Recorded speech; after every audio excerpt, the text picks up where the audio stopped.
sir. Guy from San Diego. Okay, I got it. I'll put it on my brain.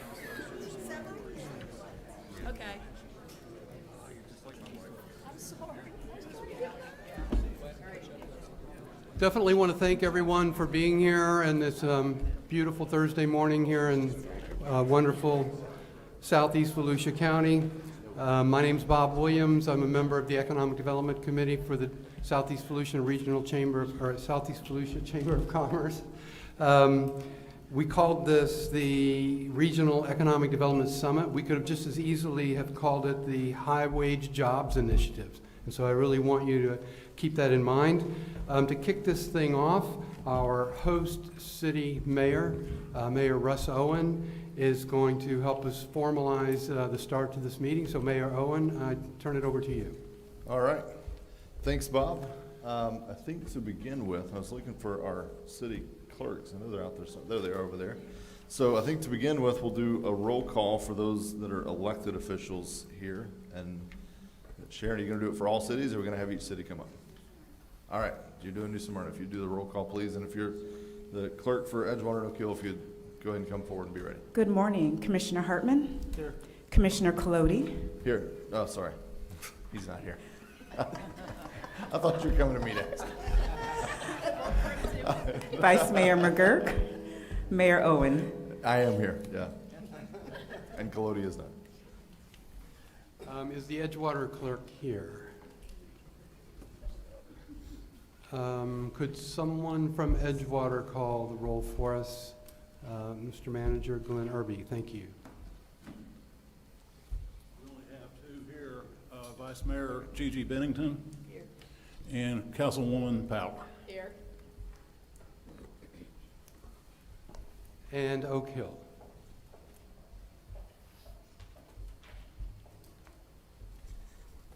Good morning. Commissioner Linda Hyatt. Mayor Gibson. Here. All right. So a couple of things, just some housekeeping things today. We have obviously a lot of folks. If I stop to acknowledge all the important folks in the room, that'd be basically the only thing we got done today. So we have an action-packed agenda, and so the goal for today is that we actually get some things accomplished. So we don't just talk about it, we don't just meet to meet, but we come out with, there are some deliverables that Bob and his team are wanting to work us through. So you see there, we've got, you've got the slides in front of you. There will be times during the presentation where there will be pauses for discussion. Other times, if something spontaneous comes up, if possible, if you can just jot that down, hold it for when we get to those times of discussion. That'll probably be the easiest way to get through. If it's super pressing, super quick, feel free to engage during that. We will ask, though, also out of respect to the team, we all have a million issues on our minds any given day, but let's try to stay on topic of, this is the topic of economic development, jobs creation in the Southeast Volusia region. If we have a lot of other things, we'll take them, we'll put them in a parking lot and come back to them at some future session that looks a lot like this, hopefully. But for today, we're going to try, and staff and myself will try to help us stay on topic and keep from straying too far off. Because again, just that one topic, we probably have more than we'll get through today. So the AC is on. We are working on that, so it'll cool down a little bit. If you would silence cell phones, that'd be fantastic. And I think that was all that I had. Bob, I'll turn it back over to you. Thank you, Mayor. And again, I want to thank the Southeast Volusia Chamber of Commerce for all the committee members and who have helped put this together. This is a meeting of elected officials, so we've tried very diligently to be respectful of the Sunshine Law. We called it to order. We took roll. We have sort of separated to some extent the elected officials from individual cities or the county. There will be a little breakout session, and we're going to let you know in advance and for the public to know. We want to keep the same elected officials from the same body at separate groups, okay, so that then when we get back and have group discussion, it's all in the public. So we're trying to find the right balance between getting work done and coming to consensus, but staying within the letter and spirit of the Sunshine Law. So Bob, now to... And one more thing I forgot to mention for my elected officials. This isn't the last time. We're not making any final decisions today. So each of us as elected officials, and we don't even have our full commissions here, probably in I think most cases. So anything we talk through today, it's giving direction, it's getting ideas on the table, it's giving staff some indication of where we're at, or at least those of us that are here. But final decisions, anything that we do, there will be further discussions in our individual chambers with our full elected bodies. So, no votes are taken today necessarily, so just wanted to make that clear as well. Thank you, Mayor. So now to continue with the welcome, again, out of respect for the Southeast Volusia Chamber of Commerce, it's my pleasure to introduce the president of the chamber, Scott Steger. Scott?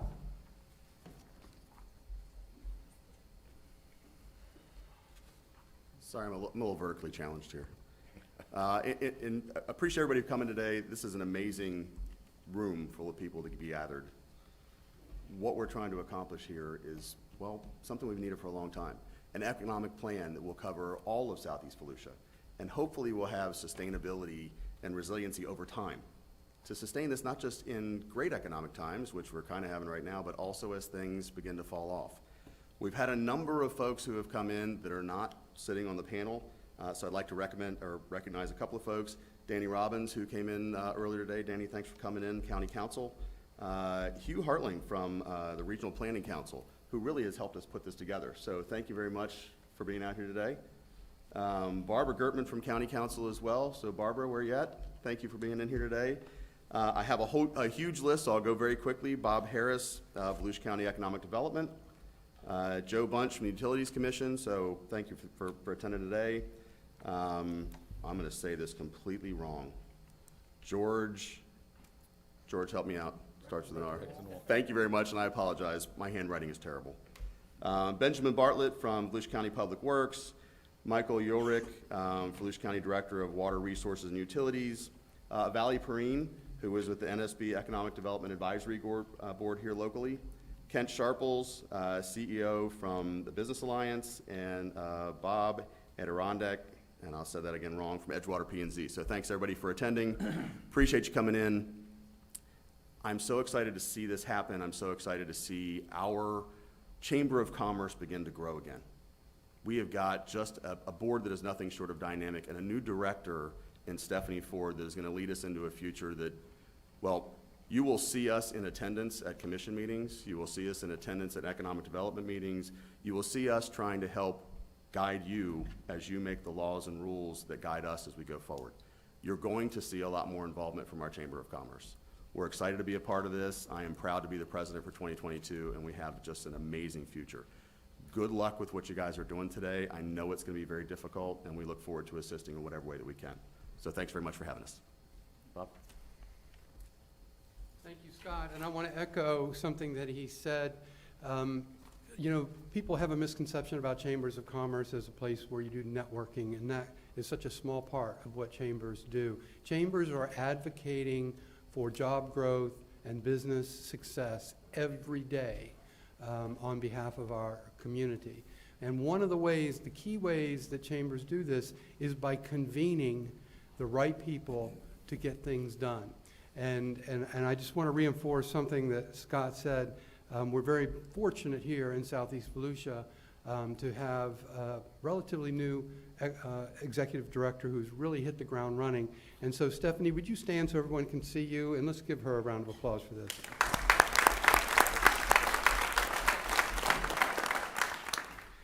So also, I want to acknowledge our presenting sponsor for today, the CEO Business Alliance.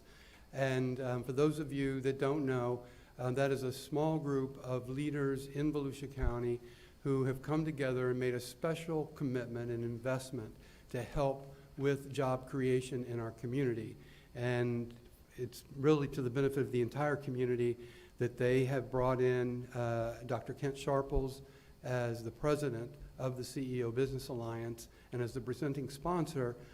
Kent, I would like to give you an opportunity to say a few words. You can just do it right there. There's a microphone right there in front of you. Thanks, Bob. And Scott said this is an amazing event, and I want to second that. It really is amazing. My history with Southeast Volusia, beyond being president of Daytona State College for about 11 years, goes back to my dear friend Doug Gibson and a project we had called Panther, which was Blue Origin. Steve Uniton, Linda from the City Commission, Mike and others from Oak Hill know all about that. And boy, what little we really knew about job creation back then and how much more we know now today. And the challenge is, of course, we got more to go. But my message this morning is from the Alliance, who are really, really encouraged and supportive of what's going on here, is to thank the three cities, the chambers, the county, which is our overarching political entity, the two members of our county council, and George Rechtenwald, who's a fantastic leader, for coming together and giving us a plan. Keith and I's job is to try to bring companies into town to create jobs. And if we know where we can put them and where we can't, where you want them, where you don't, it really makes it so much easier. So we are so excited, right, Keith, about the opportunity that this will net out a plan, not just for water quality, which I know you're going to be talking about, but for a whole lot of other things. And so thank you. Thanks to all of you who've had an integral part in this, and the economic development people of each city. It's just an amazing thing to see this unfold, and we're grateful to be a part of it. Thanks, Bob. Thank you, Ken. And I can't emphasize to you all enough, when I reached out to Dr. Sharples, he's actually been participating in many of the video conference calls and meetings that we've been having, and he didn't hesitate to say, over the last 10 years, the improvement that he has seen in the collaboration in the Southeast Volusia region between the cities and the county and the business community and the private sector, he said absolutely that he wanted to support what we were doing. We did kind of build this as an economic development summit, and Kent mentioned two of the key players, the CEO Business Alliance and Team Volusia. They are our main economic development recruitment entities. But there's some other important aspects of economic development, and that has to do with the retention and expansion of existing businesses, along with the opportunity to maybe create businesses right here. And so we're also very privileged to have Helga Van Eckert here with Volusia County Department of Economic Development. Thank you for being here, Helga. Appreciate that. So I do, again, as everyone else, I want to welcome the mayors and the elected officials from Oak Hill, Edgewater, and New Smyrna Beach. This meeting is your meeting. We're all here to inform you and then to get your direction on policy. And our hope, as Mayor Owen said, is to come out of this with some consensus on some key strategic ideas that then the staffs can go and work on and prepare and bring back to you more complete information in your formal meetings going forward. I particularly want to thank our county leadership for being here, Danny Robbins, who represents our Southeast Volusia region, as well as Councilwoman and Vice Chair of the County Council, Barbara Gertman from District 1. Thank you both very much for being here. You know, I think one of the things that I think has really changed the tone and set the stage to make this all possible is the leadership that we have from the County Council. But I also have to point out, you know, I was very blessed 20 years ago to get to work for Dr. Sharples at Daytona State College, then Daytona Beach Community College. And he made me the first vice president for economic development at any community college in Florida. He had learned in his experience in South Carolina what it takes to succeed and compete nationally. And now every community or state college has an economic development vice president. But one of the things I learned under Dr. Sharples is that economic development is a team sport. And there really is no I in team. And when it comes to local government, the top job creator or the top economic developer is the manager. And so, again, we're so blessed to have our city managers here. But later on this morning, you're going to hear from, I think, arguably one of the best county managers in the state of Florida. We're very blessed to have George Rechtenwald standing in the lead in that role, helping to execute on the policies that the council and their vision have set for our county. And when I've really looked at this to try to, how can I best articulate why I think this is so important? George comes to us with a long history of service, public service in county government, and so he's got incredible competence, which is certainly important. But I think another key part of that, and I don't know how else to say it other than patriotism. He loves this county and the people in this county, and you can see it in your dealings with him, that it comes from the heart. And so as a result of that, I think the third and most important attribute that we're blessed with George is the trust that he has built with the staffs and with the community and the business community, that if we ask him for something and he doesn't know, or he hasn't had a chance to get support from the council, he'll tell us. But on the other hand, if he says, I can do something, you can count on George to follow through. And when we met last time, we asked George for a plan for infrastructure and to help. How can the county collaborate with the cities? And he's come through with that, and he's going to share that with us later this morning. So again, I want to thank George for being here. And I have forgotten to click slides, so let me see if I can do this. Okay, so, all right, I think that's where we are.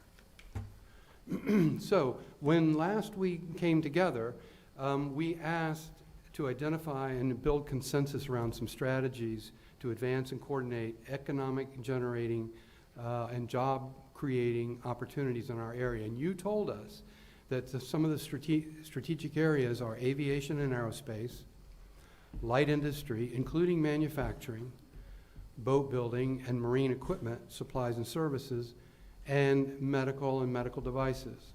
Now, since then, New Smyrna Beach also, under the leadership of Chris Edwards and City Manager Khalid, and with the leadership of Mayor Owen and his fellow elected officials, they've also identified an opportunity around commercial corporate office space. And so those are kind of the areas, just to set the backdrop again of when we talk about attracting industry to our area that can create high-wage jobs. This is the areas that you have told us that you want to focus on, and this is what we mean. It's interesting that from the survey that we did following up from the last meeting and in preparation for this meeting, one of the city commissioners said, it is key for officials to understand the different qualities of each city and what each city can offer, while understanding that Southeast Volusia County as a whole can benefit from industry that produces good paying jobs. So a job, a company, whether they land in Oak Hill, or whether they land in New Smyrna, or whether they land in Edgewater, or in unincorporated Volusia County in Southeast Volusia, that is a job for all of the residents of Southeast Volusia. So this is why collaborating as a region really makes us much stronger to compete with our neighboring counties across Florida and then across the United States. And so the vision, obviously, I mean, look around you. Tourism has been a mainstay industry and will be forever here because we live in one of the most naturally beautiful places in the world. But it's become very clear that we have to diversify our regional economy by attracting high-wage, high-value industry and jobs and positioning the region to better compete in a global economy. And so that's why manufacturing and other types of industries where we can bring materials or expertise and then export goods and services that bring wealth back into the community are so important. And why are we doing this? Well, we're doing this to improve the quality of life and prosperity of our region while investing in our civic infrastructure, the natural and built environment, for improvements and sustainability. And so this, again, and I think to you as elected officials, you are being held accountable by your constituents for why are you working to bring these jobs in. It's not corporate welfare.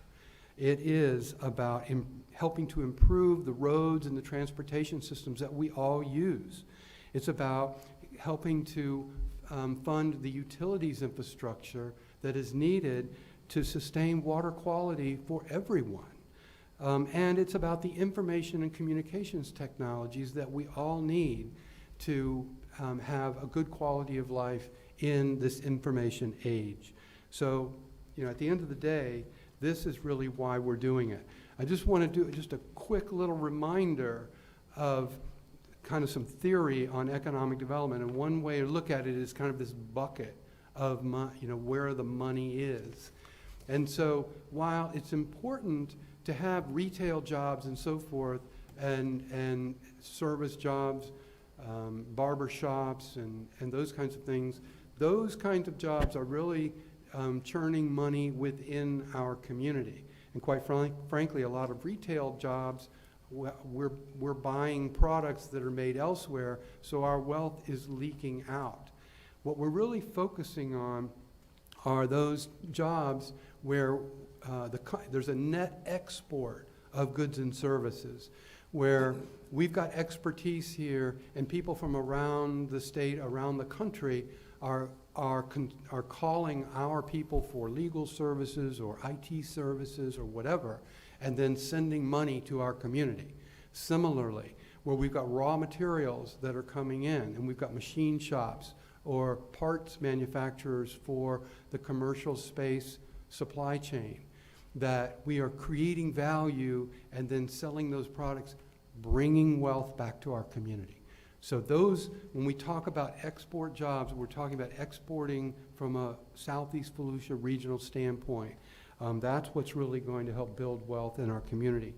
Also, we want to be clear that we're very cognizant of clean industry. Okay, so we live in one of the most naturally beautiful places in the world, and that's why a lot of us chose to live here. And so we want to keep it that way. So that's always going to be a priority as we look at what kind of companies that come in. And there are still some people that have this sort of old concept of industry and it being these shops that are dirty and noisy or whatever. But if you look in some of these advanced manufacturing shops today, they could be in any professional office building and you wouldn't even know they were there. So clean, green industry is a big part of what we're talking about. And then I kind of touched on this before.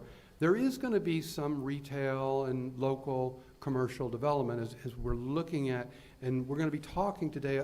One of the big things that our professional economic developers have pointed out to us is that with the recruiting effort that Team Volusia and Keith Norton's team and CO Alliance and Dr. Sharple's team, when they do get someone who's interested in coming to the area, the very next thing is they're like, well, what sites do we have to show them?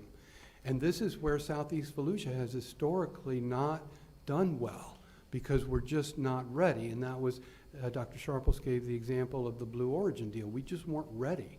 And so that's a big part of what we want to do is when there's an opportunity for a professional job to come in, we want to have space ready, places ready for Class A office buildings to get built or industrial sites where industry can move in.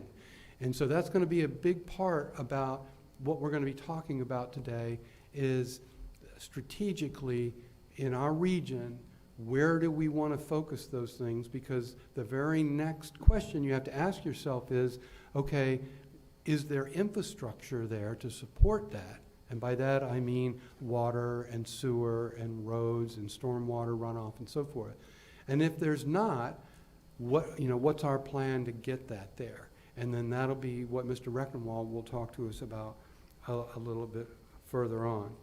So with that, I want to tell you that, you know, I bragged about George a little bit. We are very fortunate to have Clay Irvin leading in the county as our Director of Landscape Architecture and Planning. You should know that Clay has a graduate degree in economic, urban, and regional planning. He's got a long resume of private sector experience. I can tell you personally, I have worked with him for 20 years throughout Volusia County. He's highly respected throughout the community.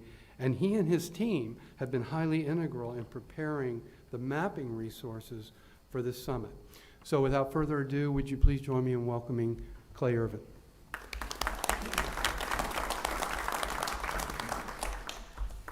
Well, good morning, everybody. Today we're going to be talking about planning, and I are a planner. And I want to make sure that everyone understands this is not our first step. Most of the comprehensive plans that were adopted for this area were adopted in 1990. Planning is an iterative process. The fact is, in 1990, could we have envisioned all the cell phones and everything else that we have available to us today? No. So the fact is, I want everybody to understand, we've done a good job up to this point. Realize that in 1990, what Oak Hill, what Edgewater, what New Smyrna Beach, and what Volusia County saw is completely different than what we have today. We tried to guess, we tried to do our estimation, and we came up with what we felt was the best plan. And we've had to go through every time. Changes in state law have changed how we perceive things. Before, we had very strict concurrency regulations that are not there. This has had some benefits, but it's also had some negatives. So as we go through this, what we're seeing is this iterative process requires us to focus on the balance. And I see Mr. Robbins and Ms. Gertman here. Every time you come to one of our county council meetings, if anyone on staff says, well, this is how we've done it, that's not acceptable to them anymore. They know that what we did in 90, 2000, 2010, 2015 is not acceptable to them anymore. And I see Ms. Gertman laughing, and that makes me glad that she's laughing. The simple fact is this: we need to have the best tools available. We've heard several speakers talk about Blue Origin. Some folks would look at that as kind of a lost effort. It actually opened our eyes to what we had to do. We have to maintain this balance so that we can bring in these types of industries. And I know we've targeted about these industries. I hate telling you all a secret. Everyone else is targeting those same industries. We are, Brevard, Seminole, everywhere. So what are we going to do to make sure that we have the plans in place that we can capture those folks? So that's why you see that we are doing efforts in regards to conservation of lands, making sure we have education systems in place, making sure we have the infrastructure. And all of that does require this coordination. And some of these steps are very simple. Who here has taken a look at the zoning maps of any of the cities or the counties that are here? Right. Have you seen it all on one big map? So how do you know that it's coordinated? How do we know where things can go, where they can't go? Why shouldn't they go there? You don't. And I have to tell you that right now we are seeing a much bigger effort from all of the local governments to come forward with this. I initiated several years ago. Pedro Leon, who was with our economic development group, tried to pull it all together, and he did. We had the efforts of the planners and the IT staff from the cities and the county work together, and we have a map that shows the zoning layer. That zoning layer is a point in time. Things have changed, things have annexed, so we have to maintain that as well. But that's one of the first steps. We also are very lucky that Team Volusia also has similar type of information available. So we have to make sure that we're working together to have it in a much more uniform way so that everyone understands what we're dealing with. There was a statement about not ready. That's going to happen. What we've learned is that we have to, first of all, make sure the land use and the zoning, which is the first step. When I was in private practice, one of the things we would do is site selection. We would also do due diligence. before anyone's going to pick up and move their 1,000 employees from Akron, Ohio, and move them down here, they have to know that they can get down here quickly, effectively, and efficiently. Moving an operation to our area is detrimental to a company unless they see a distinct advantage. So how do you make sure that you have all that information readily available? What we've been able to do, thanks to modern technology, is we have geographic information systems, GIS. This is one of our critical tools. So therefore, people can zone in and go and see what's going on. The critical thing about it also is you have to be able to make sure that it's clear where can you go and where can't you go, and where you go, can I do what I want to do? You know, in the private sector, you'll look around and you'll see, okay, I got to worry about setbacks. I got to worry about stormwater. I got to worry about where are the cars coming from. But also with your targeted industries, what are their employment needs? What are their technological needs? You know, if you talk to someone who is trying to move a tire plant here in the 90s, that's not the same thing as moving a fintech here today. So what you're looking at is that, do we have all of the infrastructure for all of the targeted industries that are here? Do we have land use protection of those industries? At one point in my career, I was consulting for Flagler County and doing part of their update to their comp plan. And one of the things I heard from one of their planners was the concern that they had because at one point they had some industrial land that right around where the boat manufacturing plant was. And they were concerned about the fact that they may have allowed residential in there, and that would be detrimental, mainly because it builds up what we call in the industry a NIMBY, not in my backyard base. And so we got to make sure that as we're planning this, we're not creating conflicts right off the bat. Because remember something, as much as we love to plan, there's something that always overrides our plans, and that's called the market. If the market says that residential development is hot, it's going to be on everybody's mind. I can get in, buy it, build it, make my money. Timing is everything. So we need to make sure that we have in place those standards that will make sure those areas we've targeted for our targeted industries stay protected. So we want to make sure that we understand how much land we actually have available for this.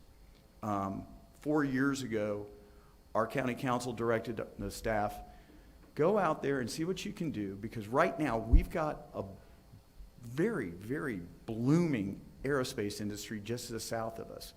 We don't want to miss out on another opportunity like Blue Origin. Can you do something about that? Working with the cities, working with other things, we came up with the commercial space industry opportunity overlay. We're planners, we have to come up with long words and then make acronyms. So all this was basically saying out of 350,000 acres that is bounded by basically I-4, the ocean, and the southern boundary of Volusia County, we have 11,000 acres that we could potentially locate industrial development. So that shows you that we have a relatively sparse opportunity for these type of targeted industries. And we have to make sure we're protecting them.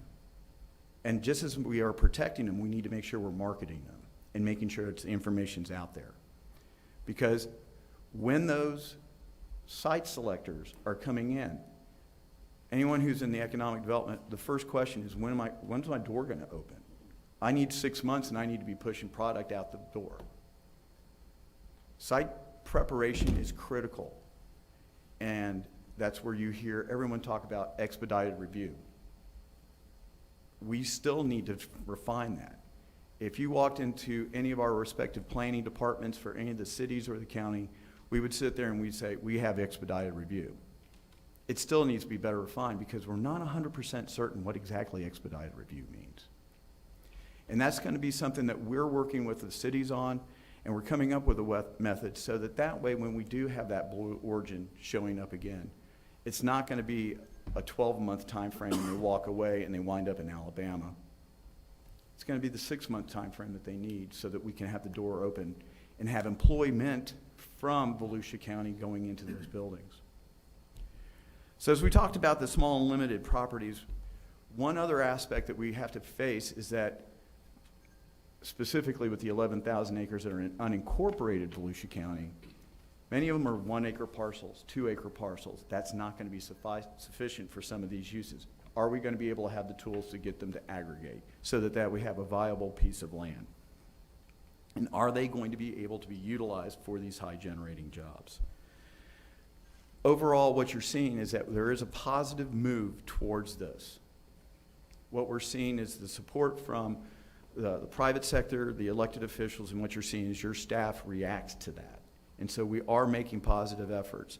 This commercial space industry overlay is really just a small little step, but it's being emulated by all the cities in the county here. So we're putting our best foot forward, and we can continue to do so. What we're going to do today is Tara and I are going to work with the folks that are sitting around here at this U-shaped desk and kind of come up with an idea of what can we do for our future changes here.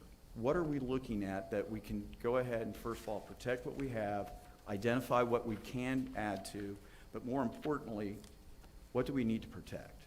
And that's going to be the critical thing. Today's focus is economic development. And if anybody is a planning geek, you've seen the model for sustainability. What are sustainable communities? And it's basically a Venn diagram of 3 circles or something along those lines. And at the intersection of those 3 circles is what they call a sustainable community. And those 3 circles consist of protection of natural resources, ensuring that you have social capabilities in regards to education, healthcare, and a healthy community. But third is the economy. And so as we go forward with this, we need to make sure that we're providing for the area for economic development, but you need places for those folks to live. You need the social services, so you're going to need schools, and you're going to need to have healthy infrastructure that doesn't pollute or create problems for your environment. So where exactly can we grow? And this is coming off of the Volusia, that larger map that shows all of the zoning. The yellow reflects primarily residential. The purple and red represent some of the areas that could be developed for some of these uses we're talking about. As you can see, along the main roads of, like, say, State Road 44, US 1, you can see the commercial land use. And that's basically historically been known as stripped commercial because it's basically just a line of stores, and then right behind it, you see the residential area.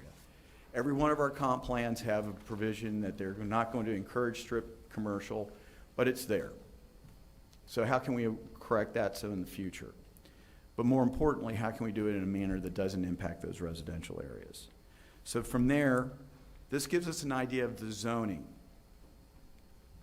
In the world of planning in the state of Florida, zoning gives you what you can do, and it tells you how. That's what permitted uses, what your setbacks, maximum building area, et cetera. But you need to drill down to what is your future land use. And when you're dealing with the future land use, that is something that was set back in 1990 and continues to change today.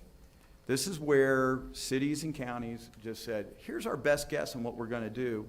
We realize it's not going to happen for 10 years, 20 years, 30 years, but it is going to happen. And so we need to make sure we're doing the proper steps to encourage this type of land use, because we've looked at it and it makes sense. So this is showing you some of the future land use that's available here.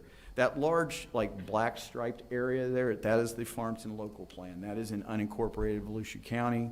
We'll get into a little bit more detail on that shortly. And what this is showing us is that, one, there's some really advantageous areas for master planning.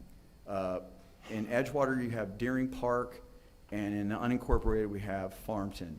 These are master plan communities that went through an old process known as the Development of Regional Impact, where they had to go through and do a detailed land use plan and analysis. And that process has gone by the wayside. State of Florida got rid of the DRI process. Volusia County knew this was coming, so we put in the Farmington local plan that they still need to follow the process, even if it goes away. So we will be able to make sure that as Farmington goes forward, we are able to ensure that its impacts are contained and that the developer is going forward in a manner that's maintaining a fiscal neutrality to Volusia County. We also have a jobs to housing ratio to ensure that as it's developing, the residential is not going to get out ahead of the job creation. Hey Clay, can you just help them out a little bit? The first map you showed was this one, right? Yeah. So you all should have a packet of maps at your desk. The first one was the Southeast Volusia zoning and vacant land map. Jump on. The second one here is the Southeast Volusia future land use map. And that's what we were just showing. And then what's the next one we want to talk about? Those are some of the areas where there's been targeted ideas for future growth production. Yeah, I think it was this one right here, right? Right. Okay. Okay. Thank you, Bob. I appreciate that. Is everybody caught up with me? I'm sometimes going a little bit too fast with the clicker. So,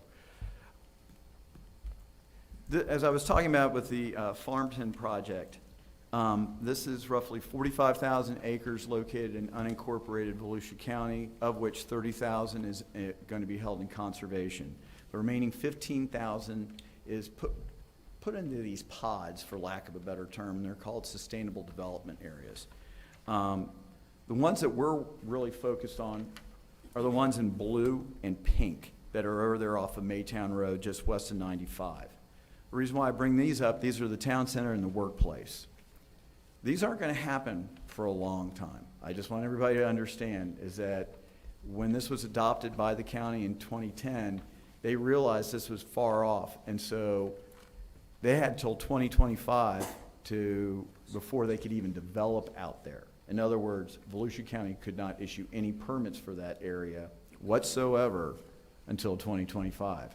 Oh yeah, there's another thing that they have to do. They have to 4-lane Maytown Road. If anybody's 4-laned a road lately, you'll realize that's going to take a little bit of money and time.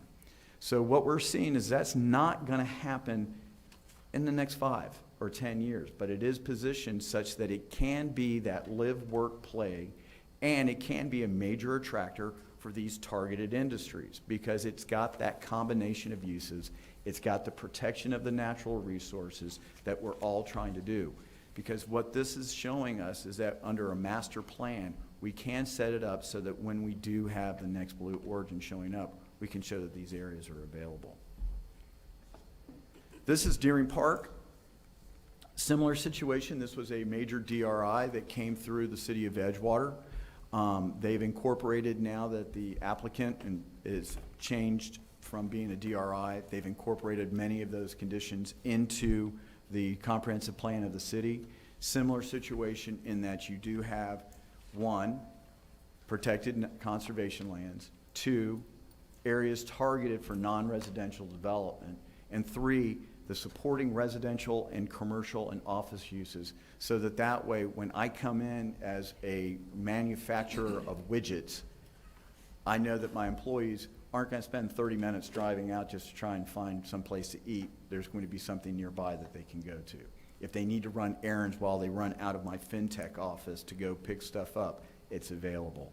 So what you're seeing is that the cities working with the county working with the cities, and the private landowners working to develop, we have come up with what we see are critical parts of the plan to encourage this.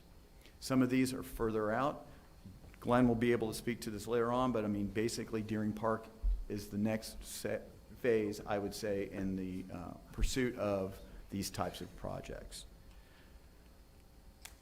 So, consider constraints equal opportunities and aggregation opportunities, and where not, why not.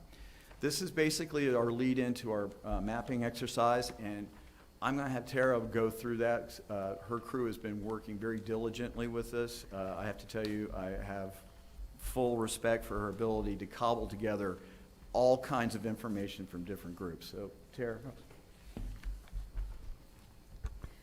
Thanks, Okay, so what we're gonna do right now is you all are gonna have the opportunity to look at the information in front of you and kind of do an economic visioning, right? Clay was talking about making sure that we're planning to grow our areas where we can grow our economic generating land uses. Areas that are currently vacant may not infringe upon your residential land uses that are for the future. So you have a few maps at your tables. So we're gonna give you about 10 minutes to think through the maps, look at opportunities, write notes on your map, circle areas. You can talk with the person next to you. And then after about 10 minutes, we're gonna come back and open it up for discussion. And our goal is to, all together, identify 2 or 3 areas that you want your staff to go back and collectively and collaboratively take a deeper dive into. And like Clay was saying with Deering Park and Farmington is see what opportunities are within that vicinity that you identified. And we're not looking parcel by parcel. We're looking, a corridor area or a circle of opportunity that we can see what can be done. Don't worry about, it's right now it's zone residential or retail, but it's on vacant land. It doesn't matter. We're looking for opportunities through planning to look to the future of where we potentially can put these high generating land uses for economic diversity and resilience as we move forward. So are there any questions? Which map would you suggest that folks use, the future land use or the? Okay, so we can go over some of the maps. So I suggest using the very large maps that are broken down into north and south, southeast Volusia, so you can write your notes on. There's groups of, there's 5 sets of those. At your table, you have generalized future land use that calls out what is currently industrial, mixed use, and retail. So like Clay was saying, that's your current pot. So in order to prevent the NIMBY, you might want to be looking at vacant areas that are adjacent to those areas that can be expanded or aggregated. So you have another map that has some constraints on there. Areas that are already your conservation lands, that those could be used maybe as opportunities for buffers or for stormwater mitigation. And on that constraint map is the 2070 projected sea level rise. So if there are areas that may be projected to be inundated, you may want to put some strategies to do appropriate development in those areas. Any other questions? And Clay and I will be around if you have any questions. I mean, yeah, we're so. Yeah. Using the Sharpie there. No, I'm good. Right. Yeah, I know.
One quick point of correction or clarification.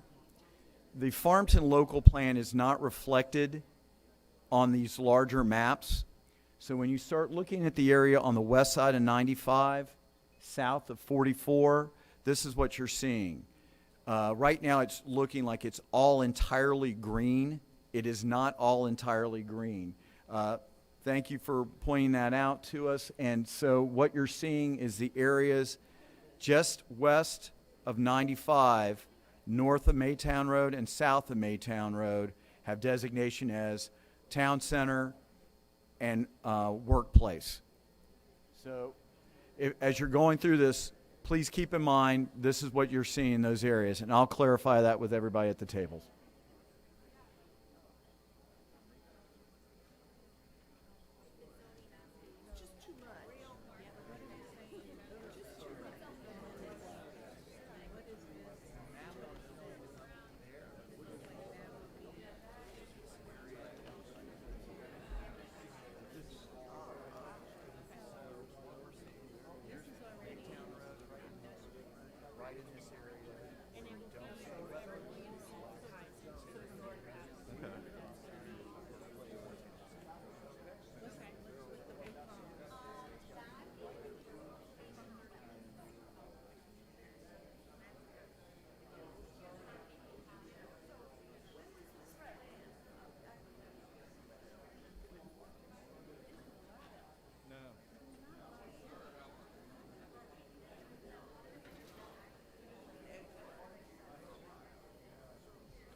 This is along the railroad track, so,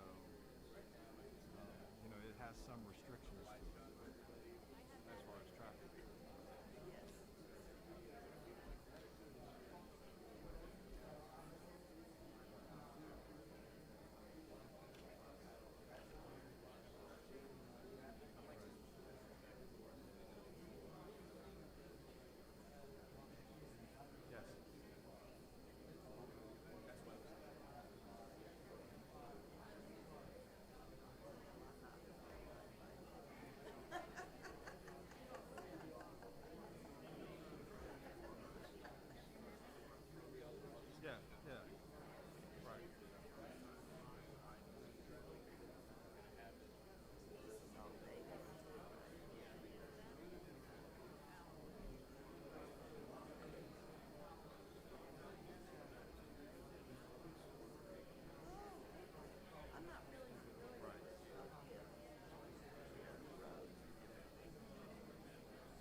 More forestry, yeah. Yeah, there's some issues with, and wetlands out in there.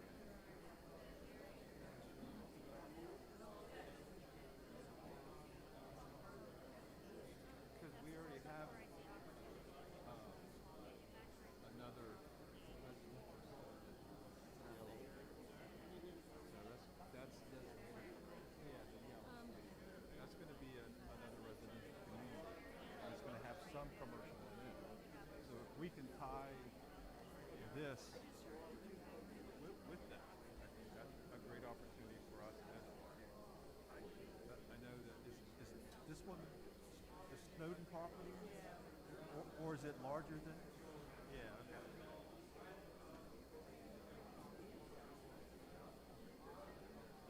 Right. Yeah. So I know that there's a lot of commercial planned for this area here. 181 acres. We have approved a hotel and restaurant already. So,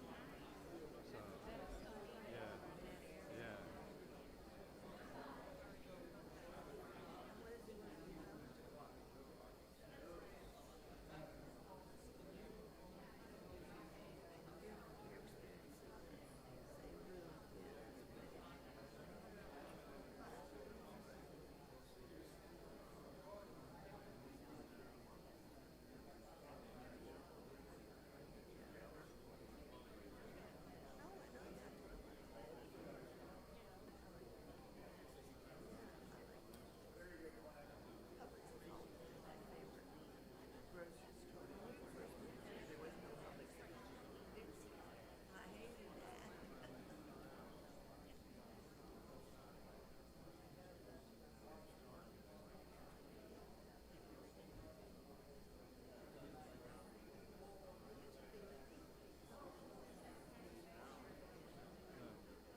So is this, that's the Snowden?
I mean, it does to us.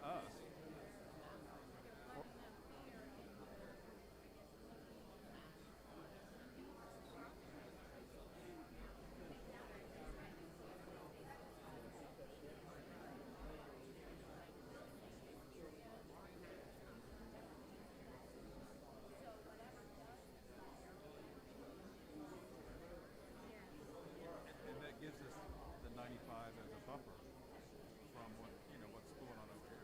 A lot of these are 2.5 acre home sites, so there's a lot of, yeah. Yeah.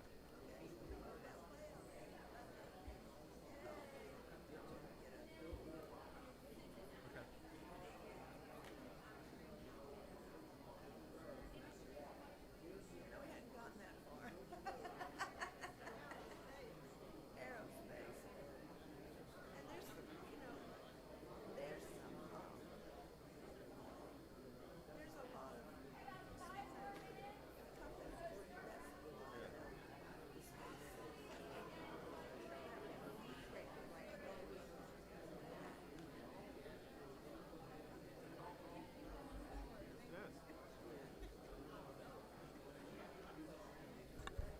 Okay, we have about 3 to 5 more minutes, so start wrapping up your conversations, identifying where you see opportunities and what kind of industries you may want to see occurring in those areas.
highlight an area he wanted to focus on. There was one area he highlighted that says wetlands. Can't be built, but what he has is down here. Okay, so let's draw an arrow down there, and he can bring up the little map. And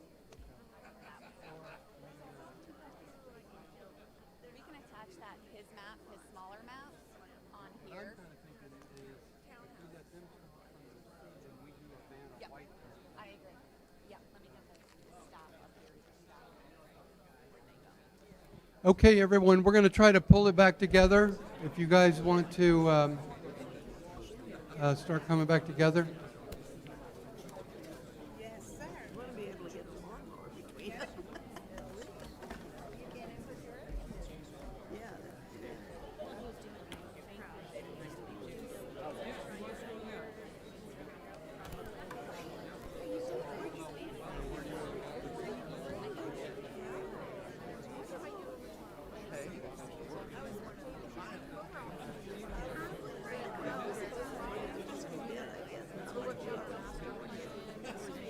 Okay, everyone, we're going to pull it back together.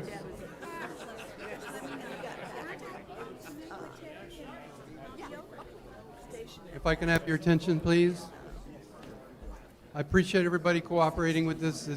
There was no perfect way to do this, but I think we had a lot of good, productive discussion, and we'll start around the U here.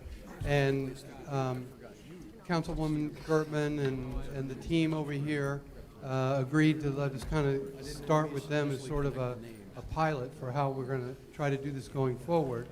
And so we're looking at the Southeast Volusia Future Land Use and Vacant North, Southeast Volusia North.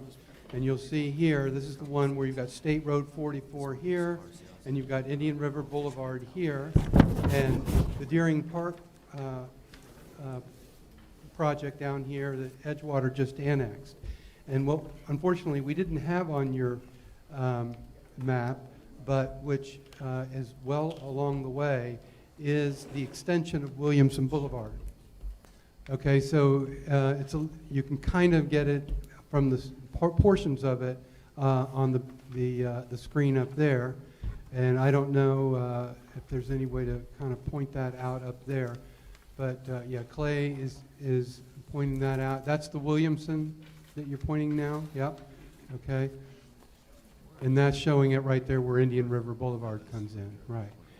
Okay, so on this map, what basically, and we do have a representative of the property owner for Deering Park, and they have actually recently acquired a large part of the property where the Williamson extension comes south of State Road 44 to the Edgewater line. And so right there now, that's all conceptually mixed use, and everyone kind of agrees that could be a perfect place where the Edgewater industrial zone and the new Smyrna industrial zone could connect, and so we could be efficient in delivering infrastructure to industrial and commercial property along that Williamson corridor. You've also got all the space between there and I-95, so you know some of the I-95 kind of gives you a transition zone. You wouldn't necessarily have houses right along I-95 there. And so that was one proposal from this group here. And so let's pause there. And did any of the other groups look at that, or do we have any comments on that?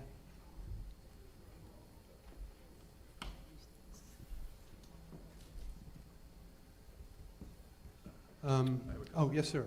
All right, first of all, Please use a microphone. and again, first of all, I'm Glenn Storch, and I want to make clear, when I say we, I mean my client, has no plans for that area. We're not pushing for anything. We're not asking for anything. The only plans we have right now are the plans that were approved by Edgewater, which shows all that mixed-use area in the pink.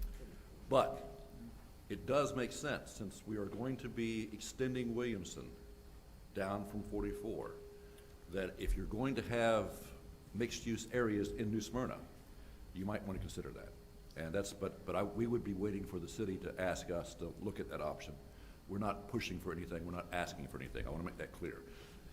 And again, the intent coming out of this, and Mayor Owen, maybe you can help me figure out how do we get consensus on this point, is that we're looking at that the leadership is in conceptual agreement so that then the staff can then begin to engage property owners to see what the appetite is to collaborate, and also begin looking at the infrastructure providers, New Smyrna Beach Utilities Commission, the county, Edgewater, and so forth, and begin talk, and they can start talking about, okay, who's going to provide the water, who's going to provide the sewer, you know, where does this go? Mayor Owen, how do we get consensus on that? Yeah, I think it's probably important to remember, we're starting at the, 30,000 or maybe even 50 or 100,000 foot view here. And we all acknowledge, and especially the elected officials know that, once you get in the details of everything, there's things to work out. And there's certainly, challenges that come up, there's issues that come up. And we're not gonna solve all of those today. It's probably not if we're talking about many of them today. So maybe I think is there any, to the different points that are raised, this one and others, if there's anyone that sees a glaring, 30,000, 50,000 foot concern for some of those things. So maybe that's, hey, how does that impact our wildlife corridor? How does that impact, major conservation corridors or things like that, green belts, those 30,000 foot views. So let's keep concerns relevant to the view that we're at, acknowledging that as we then go back and work through these individually at the commission level, state, city by city, county level, et cetera, there's going to be things, nuances that fall out of this. That we, maybe even challenges that we uncover. Okay, so I'm going to take away from this that we have consensus that on the north part of southeast Volusia, that would be sort of a bubble that we would be supportive of having the staff go and take it to the next level of detail. Yeah. Glenn. And in response to that, I think it's a very good point, because don't forget, Edgewater has set aside as part of the Deeringport North an extension of the habitat corridor that was started in Farmington. So we've got 3,700 acres, if I remember correctly, that will also be put into conservation there. And the logic would be to extend that as it goes into the Spruce Creek Basin. Very good. Okay, so we'll lock that one in. And so do we want to move south? Or did anyone have any other area on this north part of the area that they thought would be good?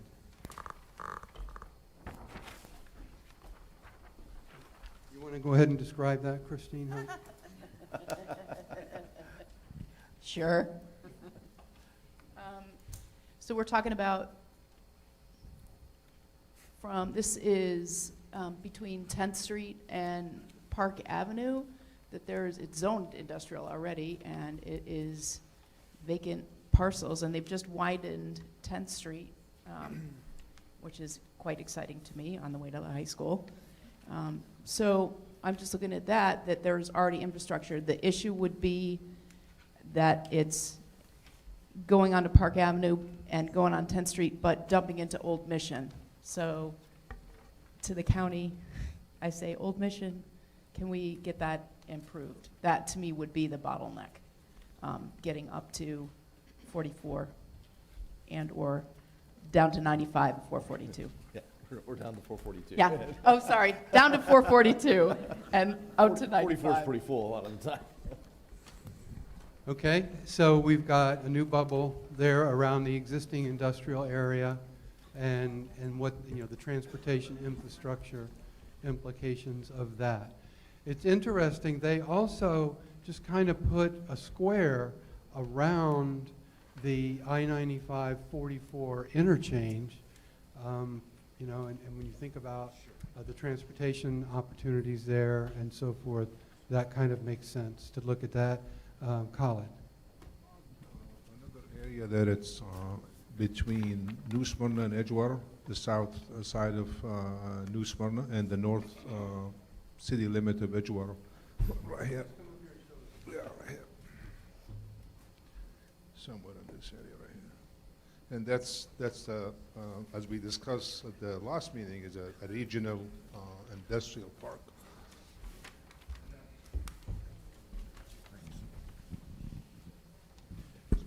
Khalid, question as a follow-up to that. With the new interchange coming up in and around Pioneer Trail, do you see that driving any potential changes in the way that's being used today in the future? Probably it would, but that intersection, it's actually north of 44. Right. I'm talking about it's south of 44. That would be in line with the extension of the Williamson Boulevard down south. Yeah, so my question was about that north area. Do you see any reason to talk about that while the interchange is being planned actively? I mean, it could be a possibility there. I think we were looking more over the southeast Volusia. That's what we were looking at. But if you're going to look further, that would be a good area too. Pretty much on the north end of the map. but, Yeah, it's whatever. right it's right at the northern boundary. We were looking further south, but that's a really good point because that's another transportation corridor that could be a candidate. Very good point. Okay, for this map here, any other comments? So, Bob, I had just one kind of general observation, and maybe some of the planners in the room can direct me. So, I notice, I don't see very much pink, which is the office designation. I assume that it could kind of fall under some of these other designations. It doesn't have to be, is that a more restrictive designation then than most of the others? Is that why you don't see it, but you would have it exist in a mixed use or commercial even? What you're seeing is that mixed use is, for the most part, allowing for that type of use. Yeah. We in Volusia County have a mixed use designation, but we also have a specific office designation. It's kind of holdovers from the 1990s. Right. Because at that point, we had very distinct barriers between commercial, industrial, and office. And what you're seeing now is that arbitrary wall being divided between those land uses is disappearing. So you can basically accommodate that you would have a corporate headquarter and a manufacturing all on the same site. Right. So yes, it does do that. I would say that there's some areas that are needed to be targeted, and this is something we should keep in our minds, is that if you want to make sure it becomes corporate headquarters or those type of office park developments, that also probably should be identified as well.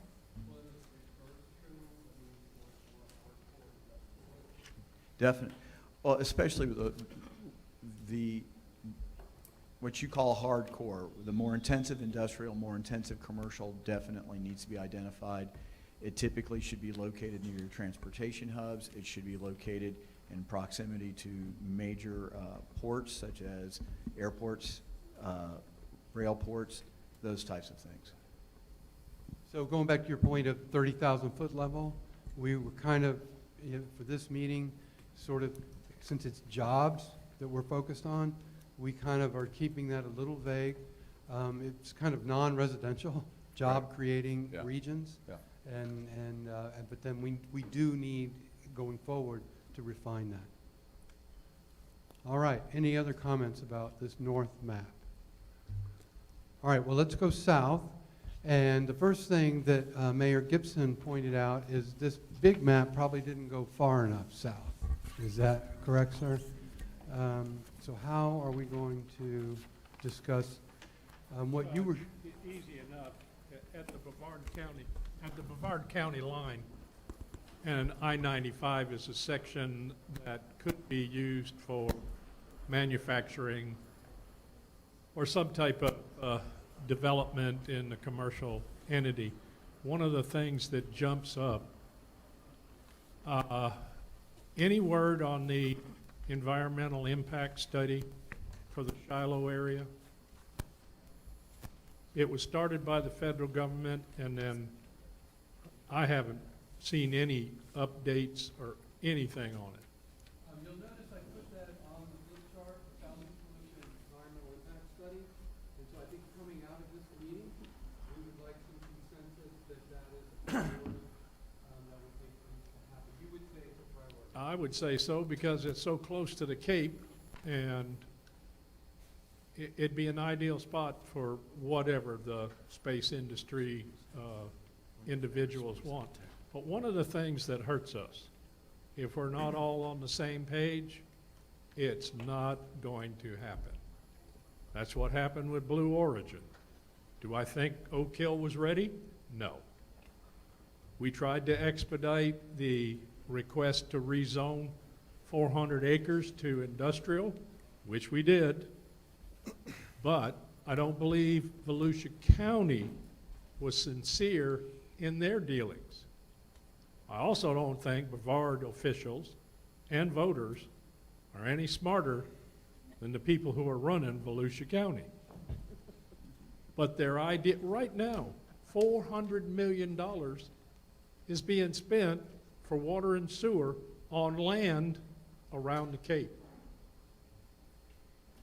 They want the business. And if we don't get serious about it and see what we can do as all of us together, because we all need to be on the same page as far as I'm concerned.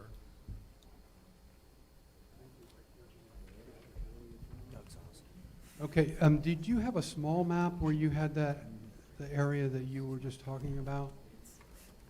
Okay, well, let's make sure the team captures that. Okay, and so.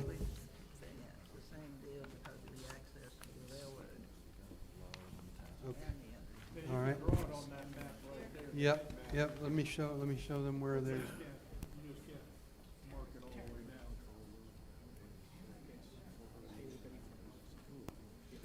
Okay, and then this one will go on that map there if you want to. I'll hold it and you can add.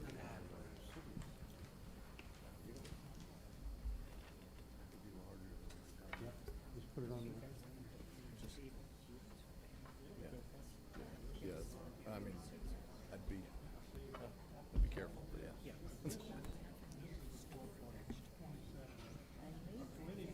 Can you leave? Yeah. Okay, just to recap on this south map, we've got this area down here around where US 1 goes south and then turns west. We've also got the Shiloh extension that comes down, and then we have, unfortunately it's off the bottom of this map, but right there at the county line, we're at I-95, and we've got that captured, and I think it's really between I-95 and US 1. This little section down here. Okay? And clearly, I mean, this area down here, you know, in terms of us trying to capturing some of that Brevard opportunity, is going to be strategically important from a geographic standpoint. Okay, any other ideas on this map? I do want to just say something regarding Doug's.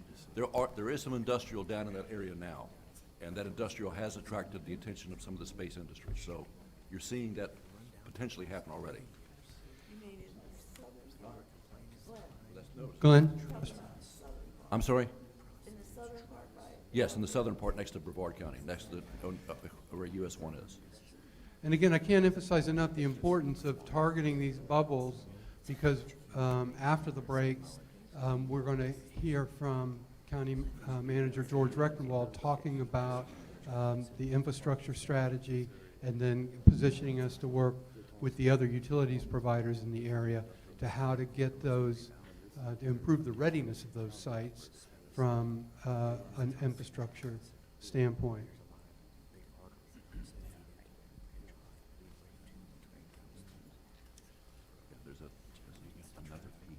We have a couple of minutes. I think we had someone not at the table, though, who would like to make a comment.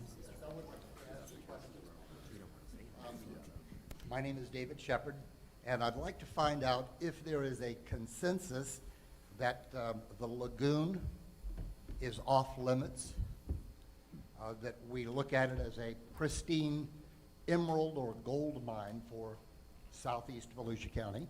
And I'd just like to know that, in fact, Mosquito Lagoon is off limits.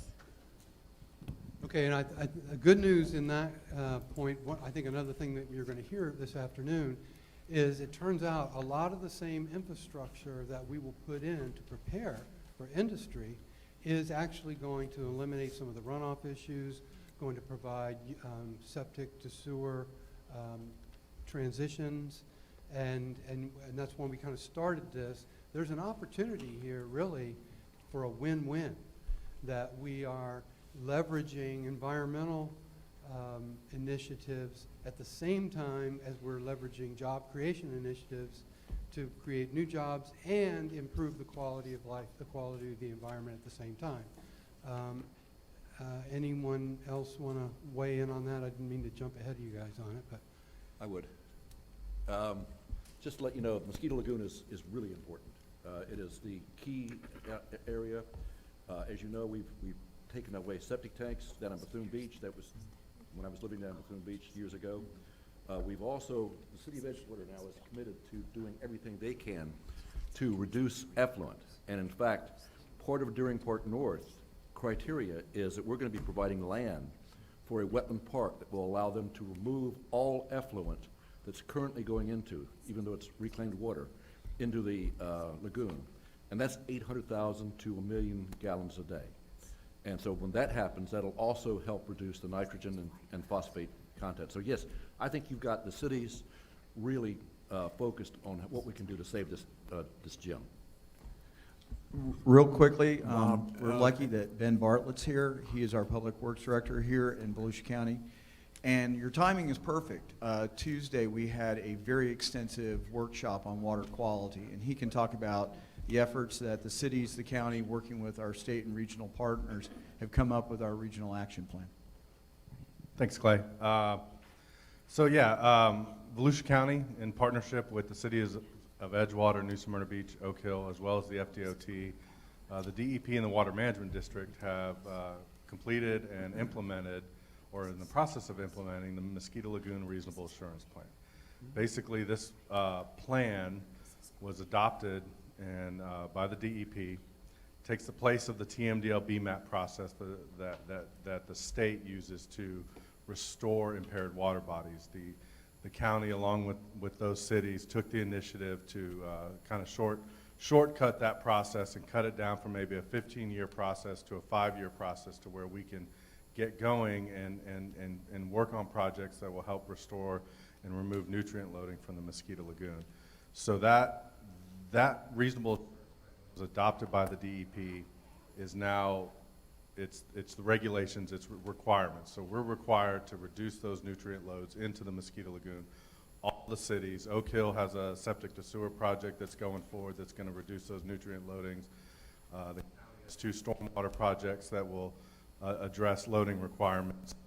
Smyrna and Edgewater both have referred to the extension of the reclaim line to prevent effluent from going into the Mosquito Lagoon. So the point is that now that this reasonable assurance plan is in effect, we are obligated to reduce those nutrient loadings and to ensure that we are reducing the amount of pollutants that are going in the Mosquito Lagoon, with the hope that that would reduce the growth of algae, encourage seagrass growth, and hopefully provide, the food needed for the manatees, and it has other beneficial effects to the lagoon. So to your point, even though we're looking at expanding and growing industry in this area, we are all obligated, the cities and the county, to ensure that whatever we're doing, we're reducing that nutrient loading to help clean up the lagoon. Or adhere to those regulations. Clay, this is Kent Sharples, and I'd like to offer a comment here too, and I'm hoping I can speak on behalf of my colleague Keith, Team Volusia, and us, and all of us in the cities who are involved in recruiting industry.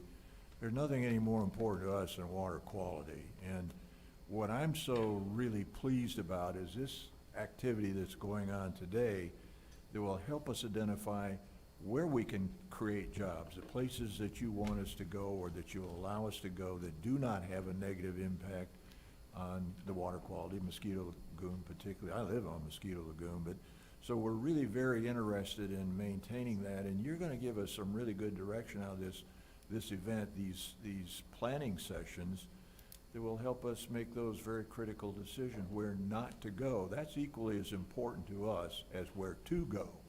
And tying that together with water quality is what we're all about. And Keith, I'm hoping you could second that. Second. All right, so, Thank you, Dr. Sharp. okay, not always, but most of the time. All right, Clay.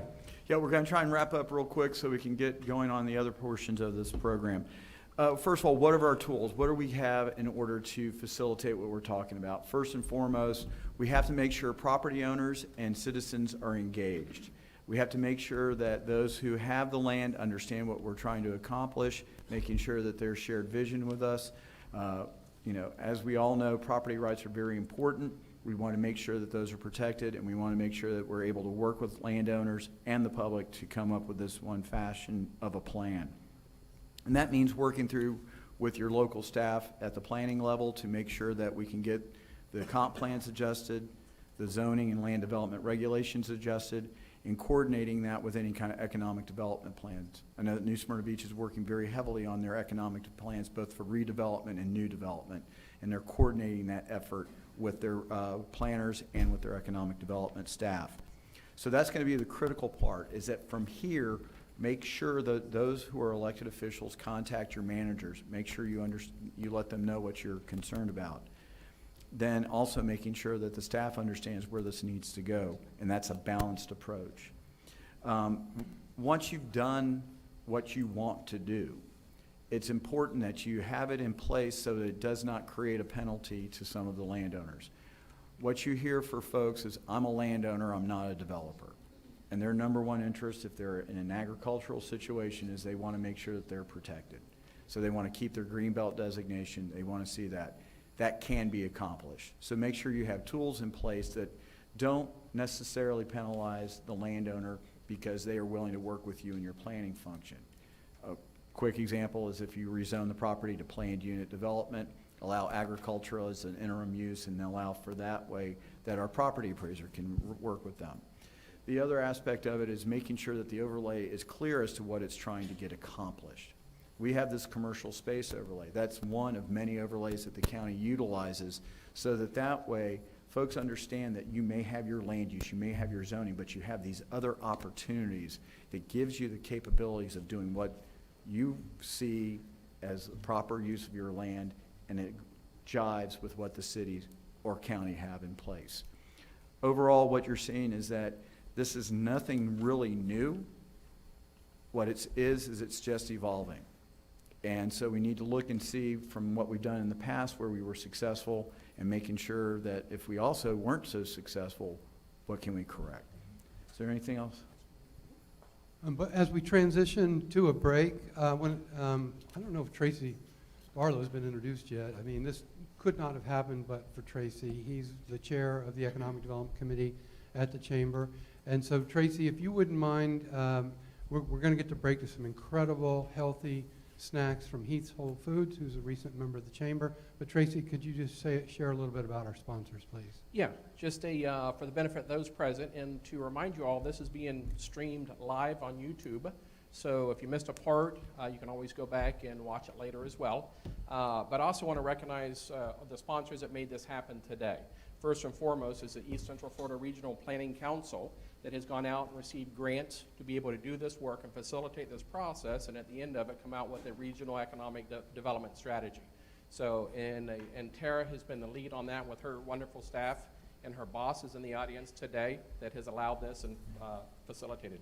As well as their partners, the U.S. Economic Development Association. So not only have they supported, they are watching live. They couldn't be here, representatives, but they are watching live. At the conclusion of this, also opens up opportunities for future federal grants as well as state grants. So this is actually building into opportunities that leads back to Mayor Gibson's concerns and comments, how our neighboring county is actually getting a lot of grant dollars to extend those infrastructure. So we're working that way. Also, another sponsor was Sands Lassiter with the Lassiter Transportation Group. Sands is over there. New Smyrna Beach Board of Realtors, representatives. Team Volusia, as we have identified. Obviously, the county and the three cities that's been identified as sponsors. Deering Park, Glenn here representing them. Sunrise Beverage Services, over there in the corner, Tani. Southeast Volusia Manufacturing Technology Coalition. And as Bob shared with us, Heath's Natural Foods is a healthier alternative, is providing the snacks for the break. Yeah, and so I encourage you, I happen to be a big customer of Heath's. Look at what they've prepared. They also have some brochures there. In this day and time, I spent a decade at the hospital in population health. And the best way to reduce healthcare costs is for all of us to take individual responsibility to be healthier. And Heath's is a great place to do that.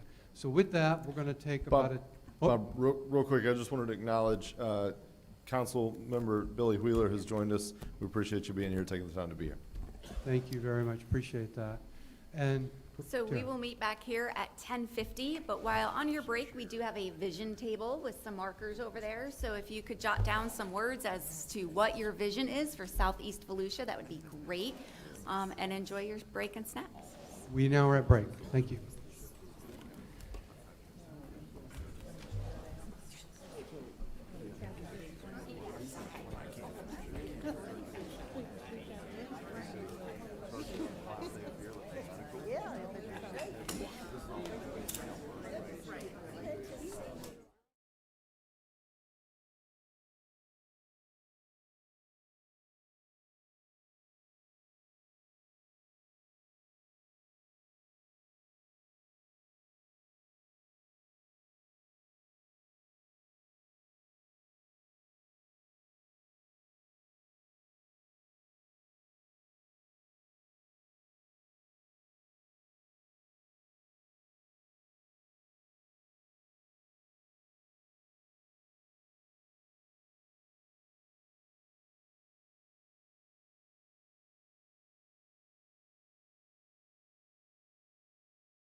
people to get through the line. I know that's delicious food. It's hard to tear yourself away, but out of respect for everyone's time, we do want to keep this summit rolling. No, I'm good.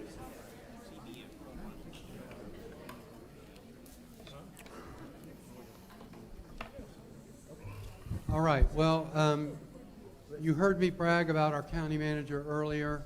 I've had the honor of working with Mr. Reckenwald for over 20 years. Again, as I said, he really has become a trusted leader in our community. And, you know, we challenged him at the last summit to help us pull together a plan. And he's taken the lead on that, and he's going to share with you the progress that has been made. You heard a little bit about the regional assurance plan. I'm sure he'll mention that again. But again, it goes back to what we talked about before, that it's really a 1 and 1 makes 3. When we're investing in infrastructure for high-paying jobs, and when we're investing in infrastructure for the water quality and cleaning up the mosquito lagoon and maintaining the natural environment here, we're ending up with something greater than, where the whole is greater than the sum of the parts. And so, but it all comes down to working together as a region. That's what makes us competitive compared to other parts of the state and the country. And so without further ado then, allow me to introduce, and please join me in giving our county manager, George Reckenwald, a warm welcome. Thank you, Bob, and appreciate the comments. Really, the way I look at it, I think one of the most important things a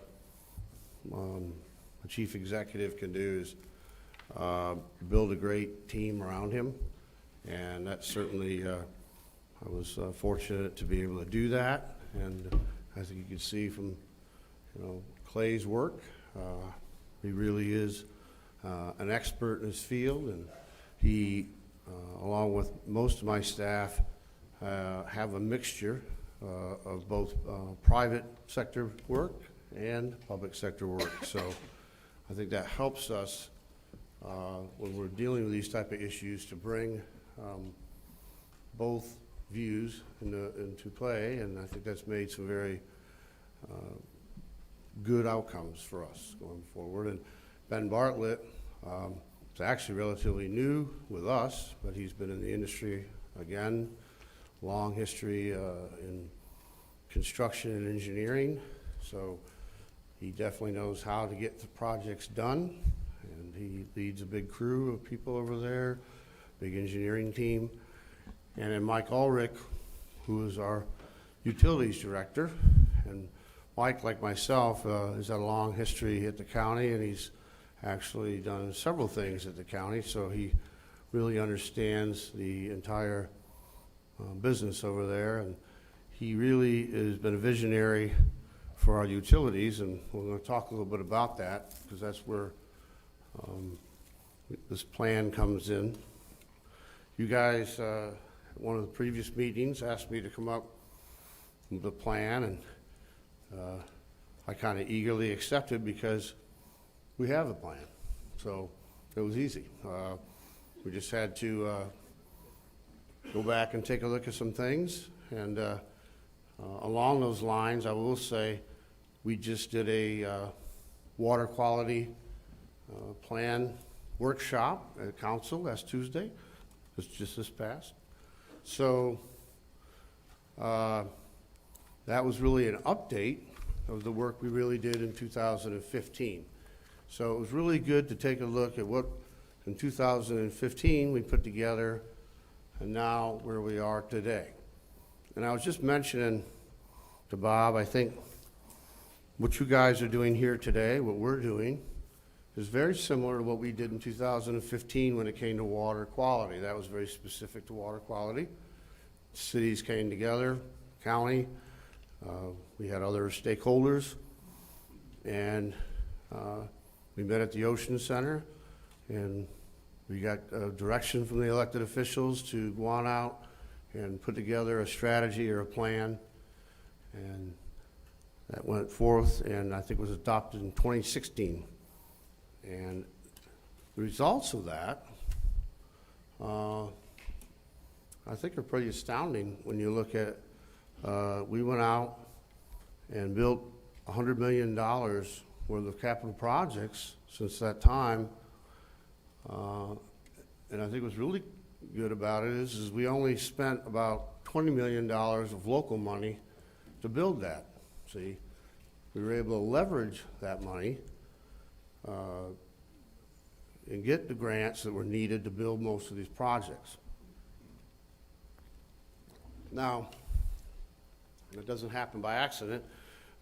I think the council at the time was very bold in their thinking, and they turned us loose. The first big project was to take our southwest wastewater plant and upgrade it to what they call advanced treatment levels. It has to be done by a certain date. We were years ahead of our time. We made that commitment. We made money available in the utility and started to work on that. Well, the beauty of that, when you go to get a grant, they see that, hey, as part of this larger initiative where the county of Volusia has said, hey, we want quality water, and we're willing to put out dollars and time and engineering, and so yes, you know, here's a grant.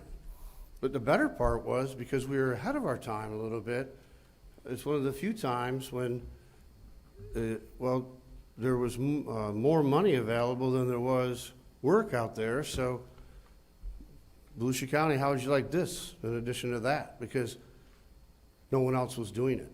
We had a plan, we had a commitment, and things came to us even in the middle of the project. They called us and said, hey, we have some more money. Would you like to add to it? So that's the power of when you get together and have a strategy. A sub-part of that was the regional reasonable assurance plan that was mentioned a little while ago with Ben Bartlett. Again, that was an effort to get out ahead of things. We knew that the Mosquito Lagoon would soon be named impaired and have to go through a rigorous process. And unfortunately, that process takes years, and the lagoon would continue to degrade while that was going on. So what we did is there was an opportunity at that time to make your own local plan, basically, the reasonable assurance plan, and commit to it, and commit real funding and dollars to that. So we got together, we had a partnership with the city of New Smyrna Beach, Edgewater, Oak Hill, the Department of Transportation, the Florida DEP, and we worked together and we studied what the issues were in the lagoon.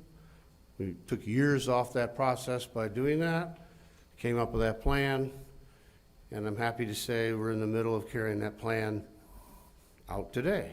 And while probably not quite at the same percentage of some of those earlier projects, we are getting funded. We're getting very good grants to do that work.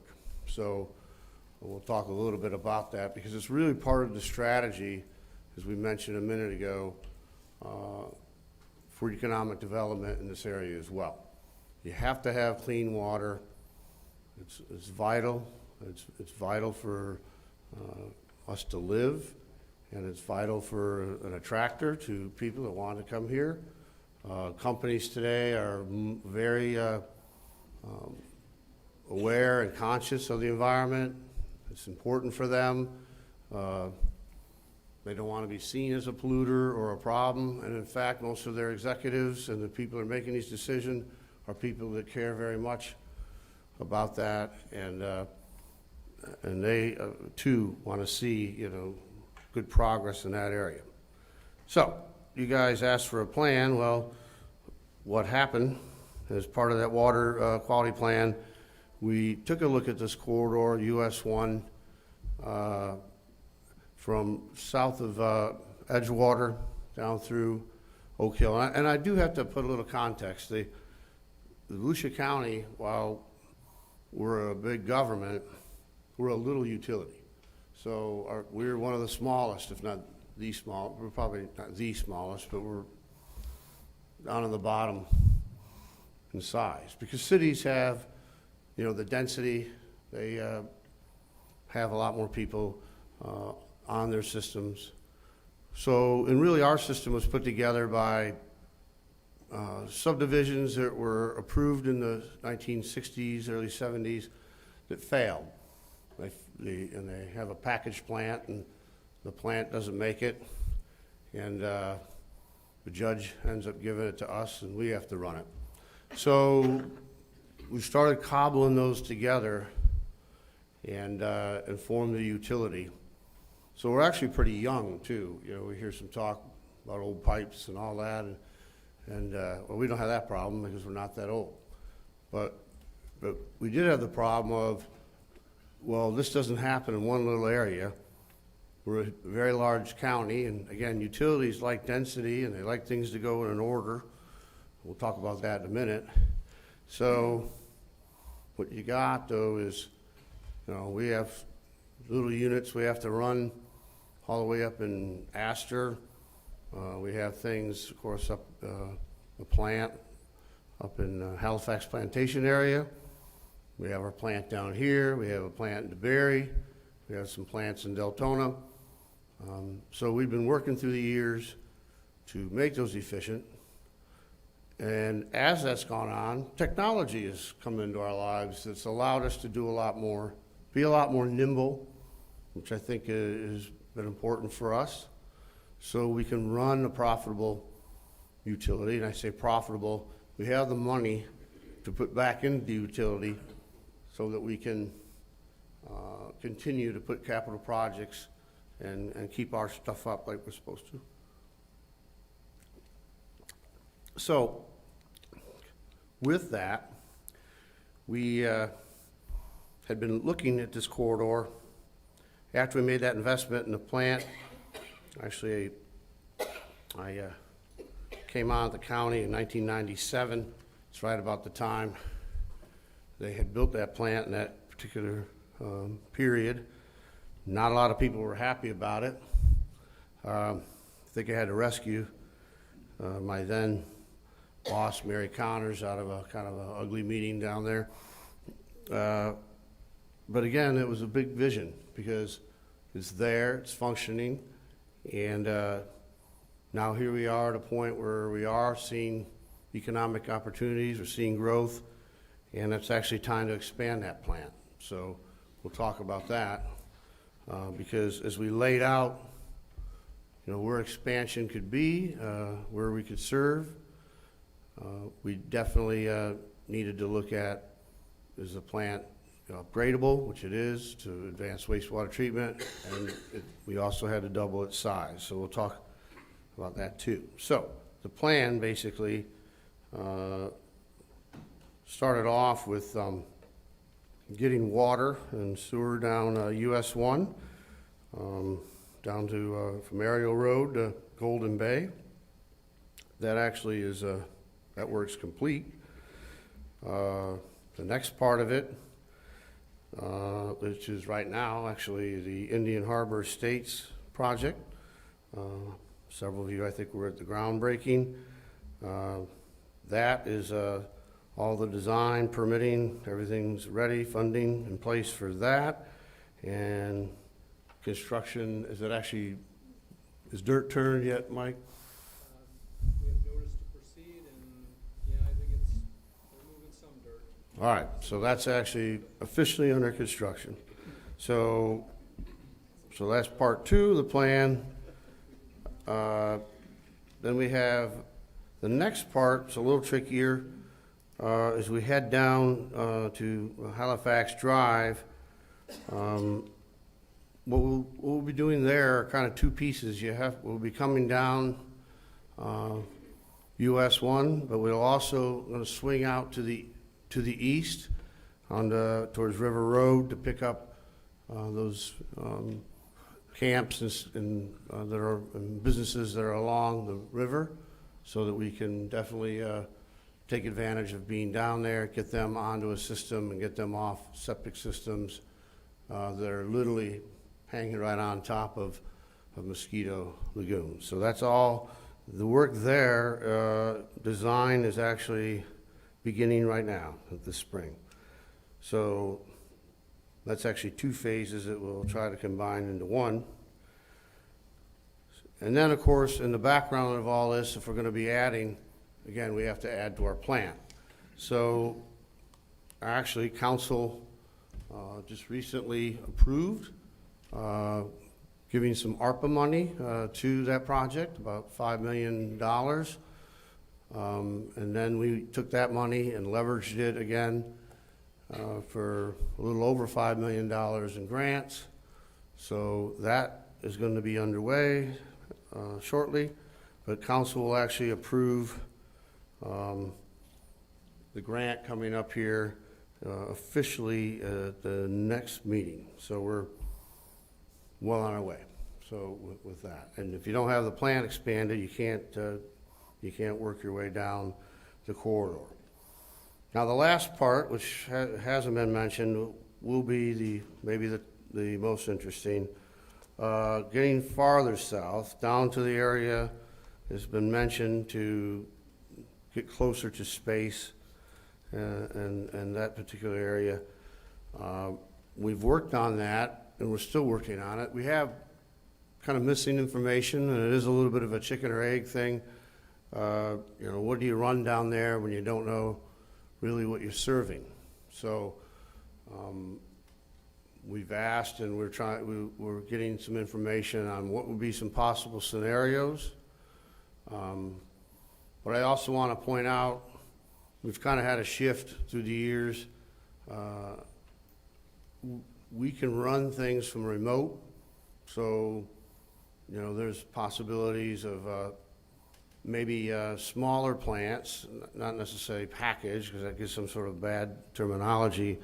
But with technology today, we can run things, and we may explore that as one of the options, is to putting something smaller down in that area that would serve any kind of industry or industries. We would hope to have more than one that we could put on there. And we've worked with the city of Edgewater. We had a little meeting a couple of weeks ago and went over this with the cities, and that went over well. And we are a consecutive water system. We don't have a well field or anything over here. We buy our water from the city of Edgewater, so we're partners with Edgewater. And it was important that they would be okay if we were to take that next section and serve that area. It'll have some engineering challenges. You don't like running water lines to dead ends. That becomes a problem. You have to flush them continuously. So we'll work on what it may take, and we'll look at some other options. But that is in motion as we speak. So, and all of that really came initially from putting together a plan back in 2015. Now, I just wanted to point out some other things that have happened. That regional assurance plan that Ben was talking about, one of the things that came out of that was one of the major pollutants, and we went over this the other day in the workshop, was really from stormwater runoff in this particular area. Other areas, it's different, but down in this particular area, you get a lot of that. And so there are major outfalls, canals that take stormwater from upland, around the cities, around the populated areas, and take that water into the Mosquito Lagoon. So we've had that opportunity, and we've again gone off and gotten grants and put together projects. If you were to go to 10th Street, which was mentioned a few minutes ago, you see a big pond down there that's still being worked on. That is the Gabor Canal outfall. And that's just not just any kind of pond, it's an actual active stormwater treatment system. It has filter media in it that would be used to take nitrogen and as we went into great detail in our water quality update Tuesday, there's a measurable amount of nitrogen that we can take out, and we will measure that, and we will take a look at how it's performing. But this is a way to get real results. And that is about a little over $3 million project in itself. And we tied that to $14 million of road work for 10th Street. So again, putting that infrastructure in place, you've got 10th Street, which is now brand new and good to go. You'll have this Gabor Canal, which will help with the stormwater runoff in the area. And then the next project down is the aerial canal, same idea, a slightly different design, but that's another well over $2 million that we'll be investing. And that again is part of that regional assurance plan to take nitrogen and other nutrients out of Mosquito Lagoon. So again, it's all prepping and getting ready and having the kind of infrastructure in place to make sure we are competitive. Just mention also on the Indian Harbor project,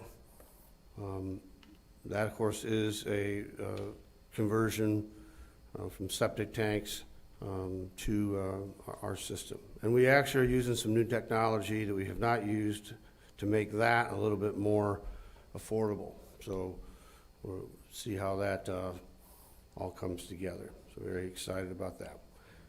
So I just wanted to kind of wrap the plan together with the idea we do work together, especially on the ground level. We see, I know Colin, I've known my entire career here. A lot of the folks that in the city staffs, we know each other, we work together, we build relationships. We also build them with the DEP, which is not, it's not a little thing. They trust us. We've built a kind of trust that they know if money comes this way, it'll be spent wisely, effectively. It makes them look good. Because again, we are in competition statewide. And when you're talking economic development, we know we're really in a worldwide competition. So it's very important that we keep that team concept and build these relationships that we have. And I'm proud that we've been able to do that. And you got my assurance that we'll continue that. We definitely, we know how to get things done. So I do have to comment on the $400 million remark on Brevard County. A little jealous. Remember, Brevard County actually passed a 1 cent sales tax. So that's how you get $400 million. That is not the case here in Volusia County. We actually, I think, are the only county left, maybe one other, Gilcrest or something, that has 6.5 cents. Most are 7.5 or 8 cents. So just a thought out there because the last thing, if you're going to be competitive, I can tell you the infrastructure is critical. They're not going to wait. You can ask Keith, you can ask Heather. They don't want to wait for stuff. They want it there. And if we're going to get to the point where we're going to have it there, we're going to have other revenue sources or grants or things to do that. So, and I think what we're proven, if you give us a little bit of money, we will leverage that and get a lot more. And we're missing out on those opportunities as we speak today. And let's see, finally, I love the discussion a little bit on you got to preserve industrial land and sites. That's something, you know, the county, we're very active and very proud of the land that we have purchased, over 40,000 acres. And when you look at county-wide, you have literally almost a quarter now of the total land in the county is either in government hands or has some sort of a conservation easement over it. So I think we do a very, very good job, but there's a balance out there we have to strike. Housing's great, you gotta have it. We need probably affordable housing as well, but what are those people going to do? They have to have jobs, and we want them to, I want our kids to have good jobs. And we've talked about that. And so it's gonna be important as we look at getting this infrastructure in, and then having sites and land along that infrastructure where we can put these things together, I think is just as important in a balanced community as also getting land for conservation as well. So, and really that kind of ties up what I had to say. I'm open to any questions if you want to talk a little bit about that. Hey, George. Yes, sir. I just want to take a moment to let everybody know. If it wasn't for Volusia County, staff, council, the project in Indian Harbor Estates to remove 280 some odd septic tanks that dumped right into the lagoon. And without y'all's help, this would not be happening. We appreciate that, and I do thank you, Mayor. And of course, maybe some in the room don't really know the whole structure either. That really, again, we're a small utility. We serve cities like Oak Hill, so it takes your leadership and the leadership of your folks to make the decisions on what's going to be developed, and then we service based off of that. It's the same model we have for the city of DeBary, where we actually provide the utilities for DeBary, but the city of DeBary's elected officials manage, they tell us what the plan is as far as development, and we figure out the best way to serve them, and that model has worked really well. And we actually do about a quarter of Deltona the same way. Again, and a lot of that's from leftover history, and that works, again, I think, very well. Have you considered maybe investing in desalination plants? There are dome structures in which there are grants, and the byproducts, which traditionally are pumped back out to sea and regulated, actually are used in the desalination process and produce sodium hydroxide, sodium hydroxide and hydrochloric acid. So they're commodities. So there are ways that we can actually make money for the municipalities by investing in these technologies. So we're solving environmental issues, providing water, clean water, and making money at the same time. I subscribe to MIT newsletters, and they are continuously coming up with new technologies that I think that we could implement. Yeah, that's a great question. Again, we're committed to looking at technology. We have to if we're going to stay competitive in these areas and all these services. I just think that's important. Specifically, the county has not yet. Again, we're a pretty small producer of water as compared to Daytona Beach, Norman, Port Orange, all of those that are along the river. I don't know exactly what their plans are, but I will say the one thing where technology, I would be interested to see where they're getting at. It's a very large energy user. So on one hand, yes, we're surrounded by water. Of course, that's how in the Middle East and other places that are very arid, they've been using desalination for years, cruise ships, Navy ships, all that. But it is something that it's a tremendous amount of energy to do that process. So we're kind of spoiled. We have easy water right now, but we know that's coming to an end.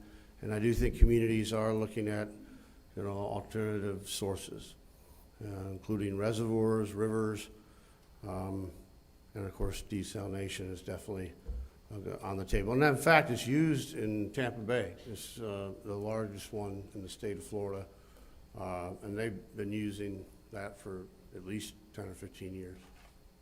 So.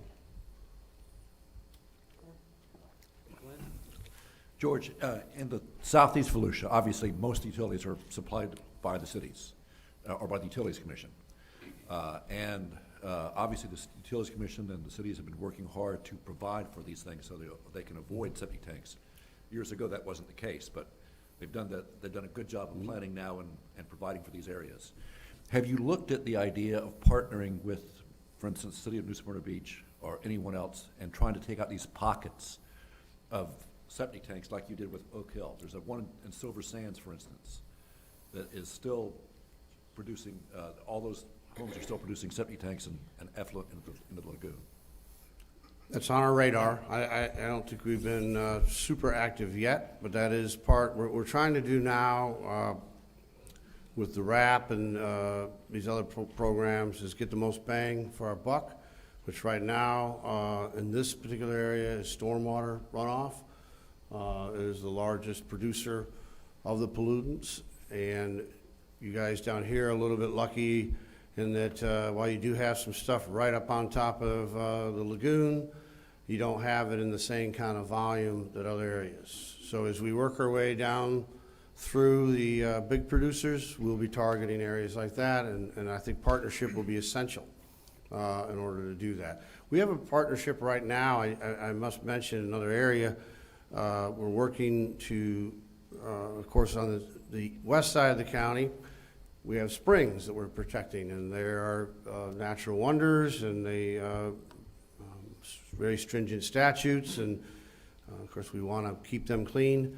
So we actually have a project where we are extending, like we are doing here in Oak Hill, heading down towards Oak Hill. We're actually heading up into Dilion Springs, because you're just outside that major spring. And there, we're trying to be a little proactive because there is development pressure that would literally be on the doorsteps of those springs, and we don't really want them to have septic tanks. So we are working with the state. We've got a grant, and we'll be working with the city, because really that area is in the service area of the city of DeLand. So we will be partnering with them as that moves forward. I will mention, just so I got it too, is that to the economic development part, just north of where we're talking about, of course, sits Spartan Electronics. It's a long-time employer in West Volusia, and they are a defense contractor, and they have over 400 employees and many engineers. In fact, in talking to the plant manager, they were looking to, I think, add 100 engineers into that plant. They closed their plant in, up in Indiana and consolidated things here in our area. If people, a couple things I learned out of that, when people get all a little dicey about where's a plant going to land or what's going to happen in the county, every engineer and every high-end person I talked to out there lived significant miles from that plant, but they will drive for those jobs. I mean, some of the head engineers were out of Jacksonville, drove down there every day, Brooksville. That's the kind of impact something like that can have. So I think that's important. The other thing that's important is there's not a utility near there. They have a small plant. We actually worked and got a grant for them to modernize it. And so they have a wastewater plant right there on site, and they supply their own water through an industrial well. And they love it out there, and they like it. And I know that's not easy to attract. And, you know, I think one of our strategies really here is we will get you a utility. Don't you guys worry about that. But that's what it is, you know, may be determined on that. And like I say, they like it where they're at. Their neighbors are very nice horse farms, and I think there was a dairy farm nearby. So they live well out there, and it can work and does in other areas of the country. Sometimes they don't want neighbors when you're in that industry.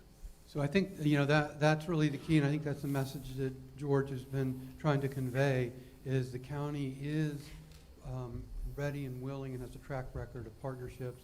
I mean, it was brought up about New Smyrna and the partnership there. Did you want to comment on that? I did, yes. So actually, it's very coincidental, but 4 o'clock here today, we have a joint commission meeting with the city, and Khalid and our teams partnered to have a consultant do a septic to sewer study, and they're presenting the recommendations from that. So the area you cited is in the top couple or three, but because we straddle the county and the city, we'll be working with the city and the county as we look to move and potentially move those areas forward. As you know, it takes community support, it takes funding, and those aren't things that happen overnight, but for the areas in the county, we will work with George, Mike Allwork, and team to discuss what we could potentially do in that area. But we committed to looking at this a couple of 3 years ago. We've done it, and we'll be talking with the city and the county about potentially moving those areas forward. And another partnership with certainly with economic development relationships and outcomes. We have reached an agreement with the utility as far as alignment of Williamson. You were mentioning that a little while ago. As Williamson comes down from Pioneer Trail, we know now where it's going to go and where it's going to come out, all that, and working together. Our engineers have put that together, so we're good to go with that. Just need a little money. So. Well, and so, again, I hope you can see why we're so fortunate to have George's leadership. Would you please join me in thanking George? And so I want to keep things going. We will make sure we get back and make sure that our elected officials, who again, that you are who this workshop is for.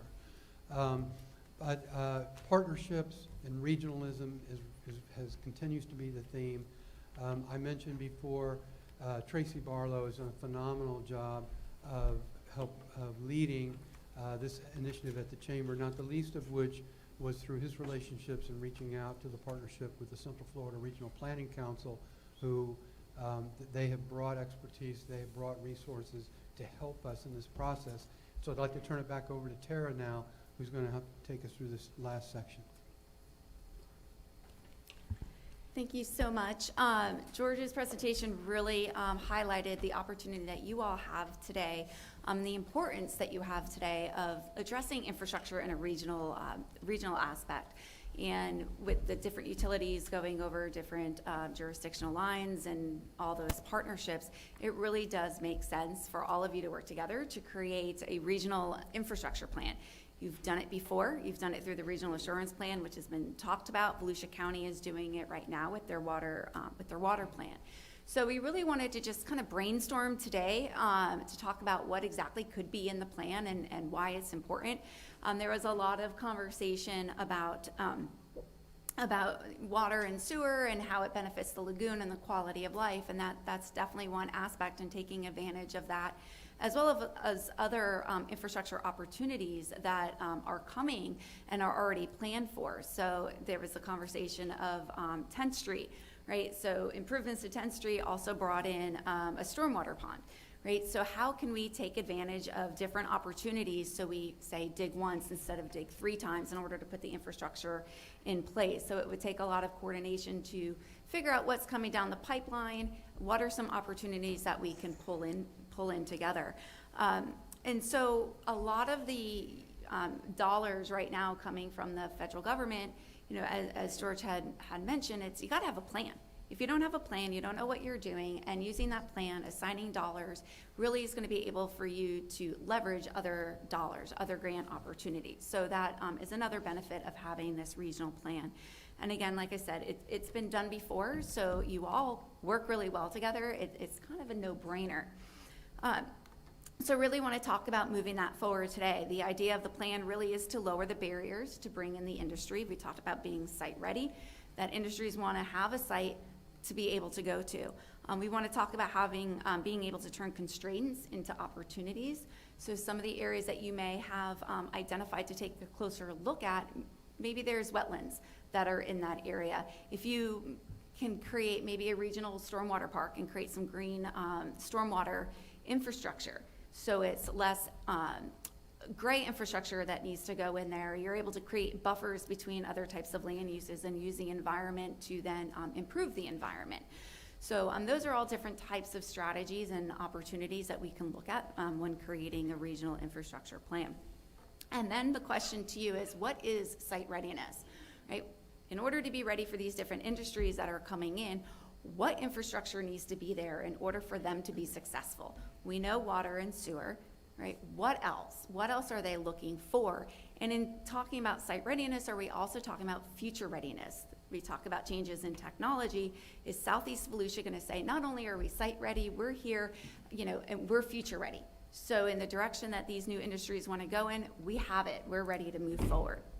So with that, really just want to have some conversation with you all, throw out some ideas when you're talking about your plan.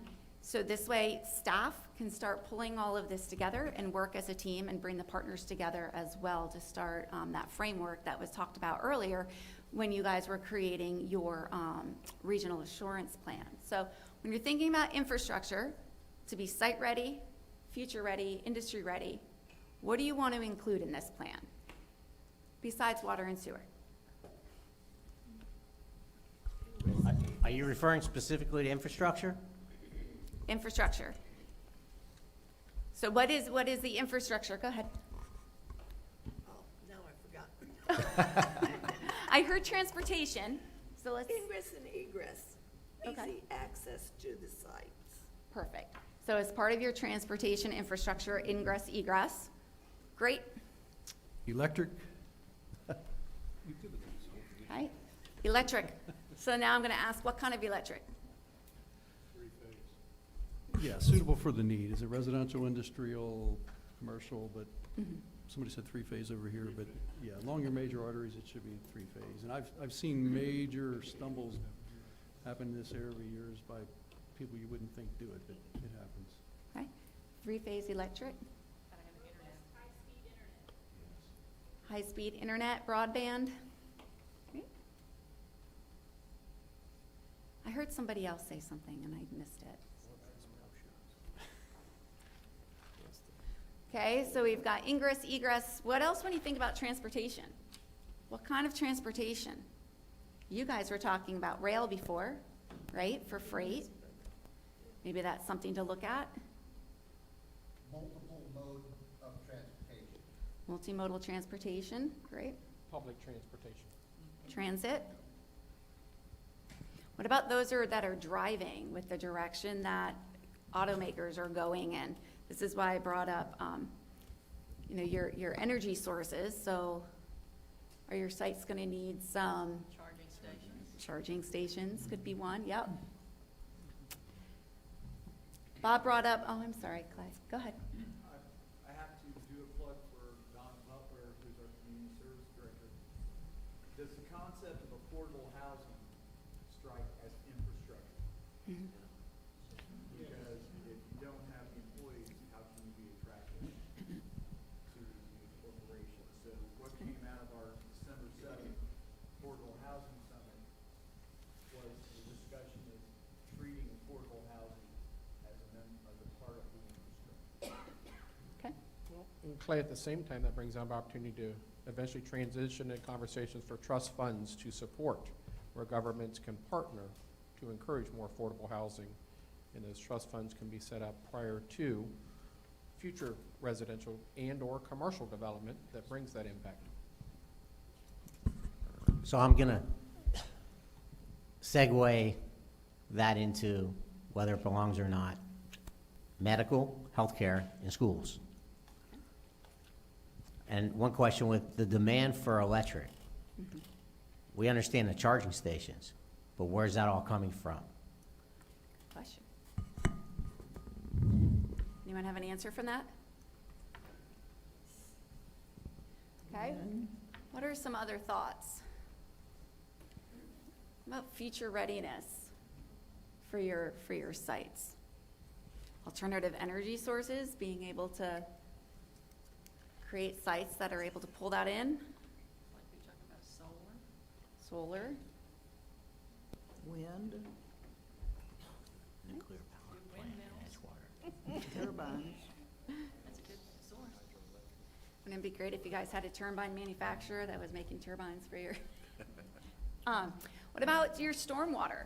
We were talking about stormwater and the health of the Indian River Lagoon.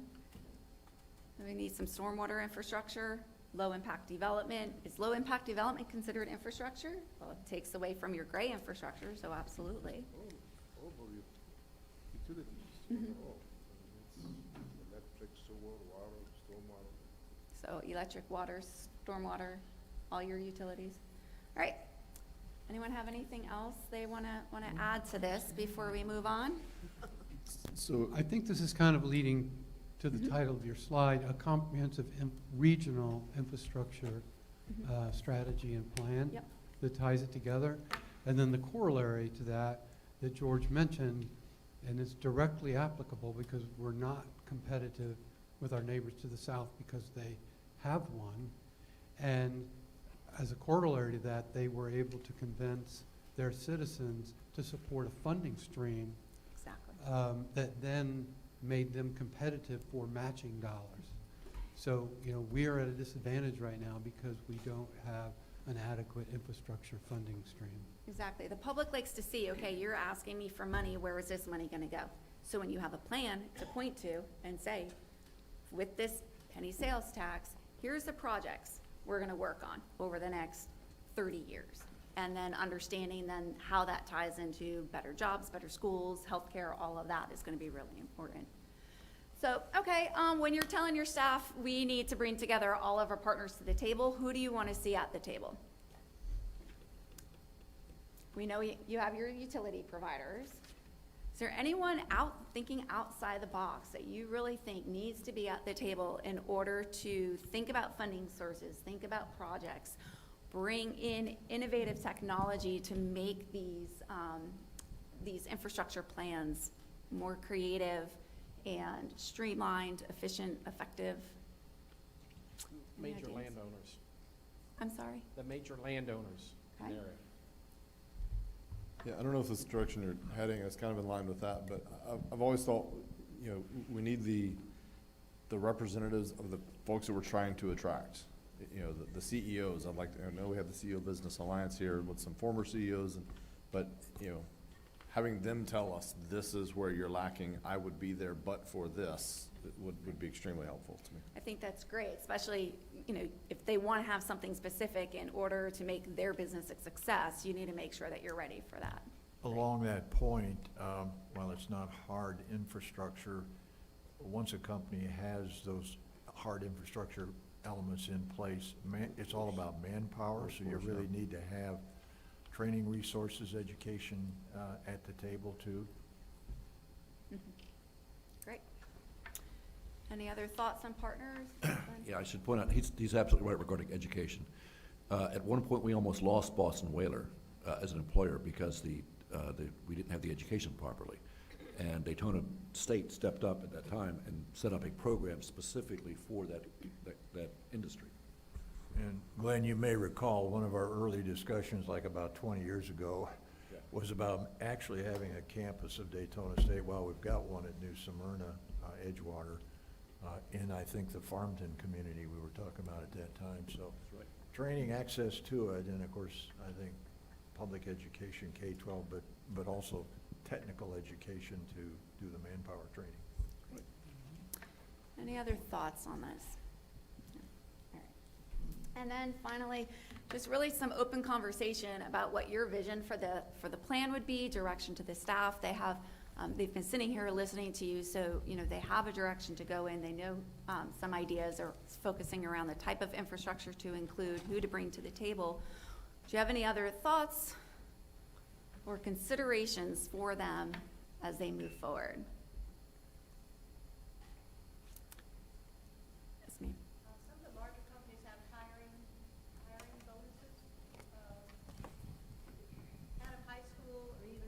junior college, you can't start a career at $12 an hour. I mean, this is ridiculous. It should be at $25 an hour minimum. So a sign-on bonus maybe, but they have to stay there for 1 year in a learning basis. That would attract students from other states to come here. Great. Anything else? Okay, so as part of, and Bob had set this up earlier, and so did Mayor Owen, is what is the purpose of this workshop? And it really is to, in the end up with a regional economic strategic plan for staff to move forward, for all the cities to get behind, and for all of you to move forward as a region. And so this regional infrastructure plan is going to be a part of that in terms of an action item for the staff to do and move forward. So, so the conversation we just had is obviously a starting point for them, and so as over the next several months to a couple of years, hopefully that will come to fruition with a lot of your ideas. So when we talked back in May, we came to a lot of consensus on some direction that you wanted to go in. And so just really wanted to highlight that at that meeting, you all committed to the planning and creation of a regional comprehensive economic development strategy plan. That is the outcome. That is one of the reasons why we're here today. And in order to solidify that, that commitment, you all passed a resolution at your city councils in order to commit to moving that forward. So thank you and congratulations on that. There was also a lot of discussion around the commercial space industry opportunity overlay, and so your planning staff and economic development staff have been working on that. It's my understanding that every city has already started moving that forward through the adoption process and transmittal to DEO. So you all have been doing a great job in moving forward a lot of the strategies and outcomes that you had gotten behind back in May. So what we're doing today is we're continuing to move forward on some of those items, and one of them, you guys had talked about continuing to have communication and workshops. So obviously that's why we're here today as we develop the strategic regional plan, and also to evaluate what the different communities are doing, the various plans are already in effect, and all of those efforts. So as we're creating this plan, we're going through and talking with the various staff and researching and pulling all of that together so that the plan can move all of those efforts forward while still taking a lot of this communication and tying that into a plan too for the next several years. One of the other items that came out was the potential for a regional economic diversification summit. So once we have that plan, and this is the direction we're all moving forward, and we're committed to this direction, that will help set the framework for the summit. And so we will work with EDA to secure some funding in order to make that happen. Those were the steps that came out of the May workshop. So you guys are doing great moving that forward. Thank you to your staff. So after today, what we're going to do is synthesize all of this conversation, the priority areas that you wanted to focus on, and continue from all of that, develop the overarching priorities and strategies to create your roadmap or your plan in order to move forward to achievement. One of the other items that we're going to be working on is to establish some success criteria for the plan. How do you know that the plan is successful, and what are you using to measure? What are your actual goals? Yes, economic development means what, right? How are we going to measure the success in Southeast Volusia and how well the plan is being implemented, and then how to adjust as the years progress. And of course, we're going to complete additional analysis as necessary in order to complete the plan and get to those strategies. And again, like I said, we're going to work with EDA to try and secure a grant for the REDS Summit. And we also are going to try to submit, if they have the technical assistance grant opportunity this year, we will submit to DEO to continue to move this plan past May to continue its implementation and do some of the work that is still up on the screen. So the RPC is working on that plan, and we're going to get a draft plan to your economic teams by May, and then we'll work through gaps, we'll work through some other comments that they may have and refine that plan, and then work through the rest of the year to get that adopted. So that is our plan. If there are any questions on that. Well, and what we'd like to do to kind of transition through this, and again, we kind of started this out thanking you, our elected officials, for stepping up in your leadership roles to serve our community. And so we've attempted today to be there for you, to serve you, so you can then help serve us. And so what I'd really like to do now, and if you wouldn't mind, Mayor Owen, I'd kind of like you to kind of kick this off and help. You know, I'd really like the elected officials around the table to have a chance to weigh in on, you know, do you have any other questions, or can we clarify more, or what would you like to see us do to help achieve the goal that we've set out? So, Mayor Owen? Sure, thanks, Bob. So, yeah, we've got a few elected officials. I think they're all here at the table. So if it's okay with everyone, we'll just kind of go around the room. Then I'll give staff also a chance, any staff that are here that would like to comment. Again, this isn't, you know, we're running out of time, so I ask you to be a little judicious, but if there's something you covered today that was particularly salient for you, a question you wanted to put on the table, not necessarily for resolution today, but you know, we got a lot of folks taking a lot of notes that can help further this conversation out. I know I've got a few as well. So with that, if it's okay, we'll just start maybe down this way and go around the room. Thank you. I missed the very first part of the whole meeting, but love just getting together and understanding that this is a regional issue and that we all need to be at the table. And it's not a Northeast issue or a Northwest issue or whatever. It's regional. It's countywide. So the more we have these conversations and move forward with the regional infrastructure plan, I think is where we need to head and put our efforts. I've heard a lot of ideas, and that was my main reason for being here. I want to listen. I've got to hear everybody's plans. So I'm at the table and ready to move forward where we can as Volusia County and as a representative of Volusia County to move forward with the plans for all of you. Thanks, Billy. Commissioner Hyatt. Primarily agree with Billy. Just that we can continue to meet and get together and continue this process so that we all learn at the same time. That's great. Thank you. Commissioner Bennington. I agree with the other two. I'll keep it simple and sweet. Thank you. And I believe it's sorry, some of us are commissioners, some of us are council members, so if I mess that up, my apologies. Commissioner Hartman. Yes, I think, you know, this is a great opportunity for us as a region to come together and discuss these issues, and I think that's very important. My background was the city of Orlando, where I saw a lot of these shovel-ready projects already built and ready to go. They may have set, you know, vacant for a year or two, but immediately available for people who wanted to move to the area. So I like that idea. I also like the idea of what the county manager talked about leveraging projects. You know, we may all have the same ideas or have the same needs, and if we can work together to leverage those dollars, you know, and those efforts, then certainly the county comes out as the county, all of us as a whole comes out better. So I certainly like that. Thank you. Mayor Gibson.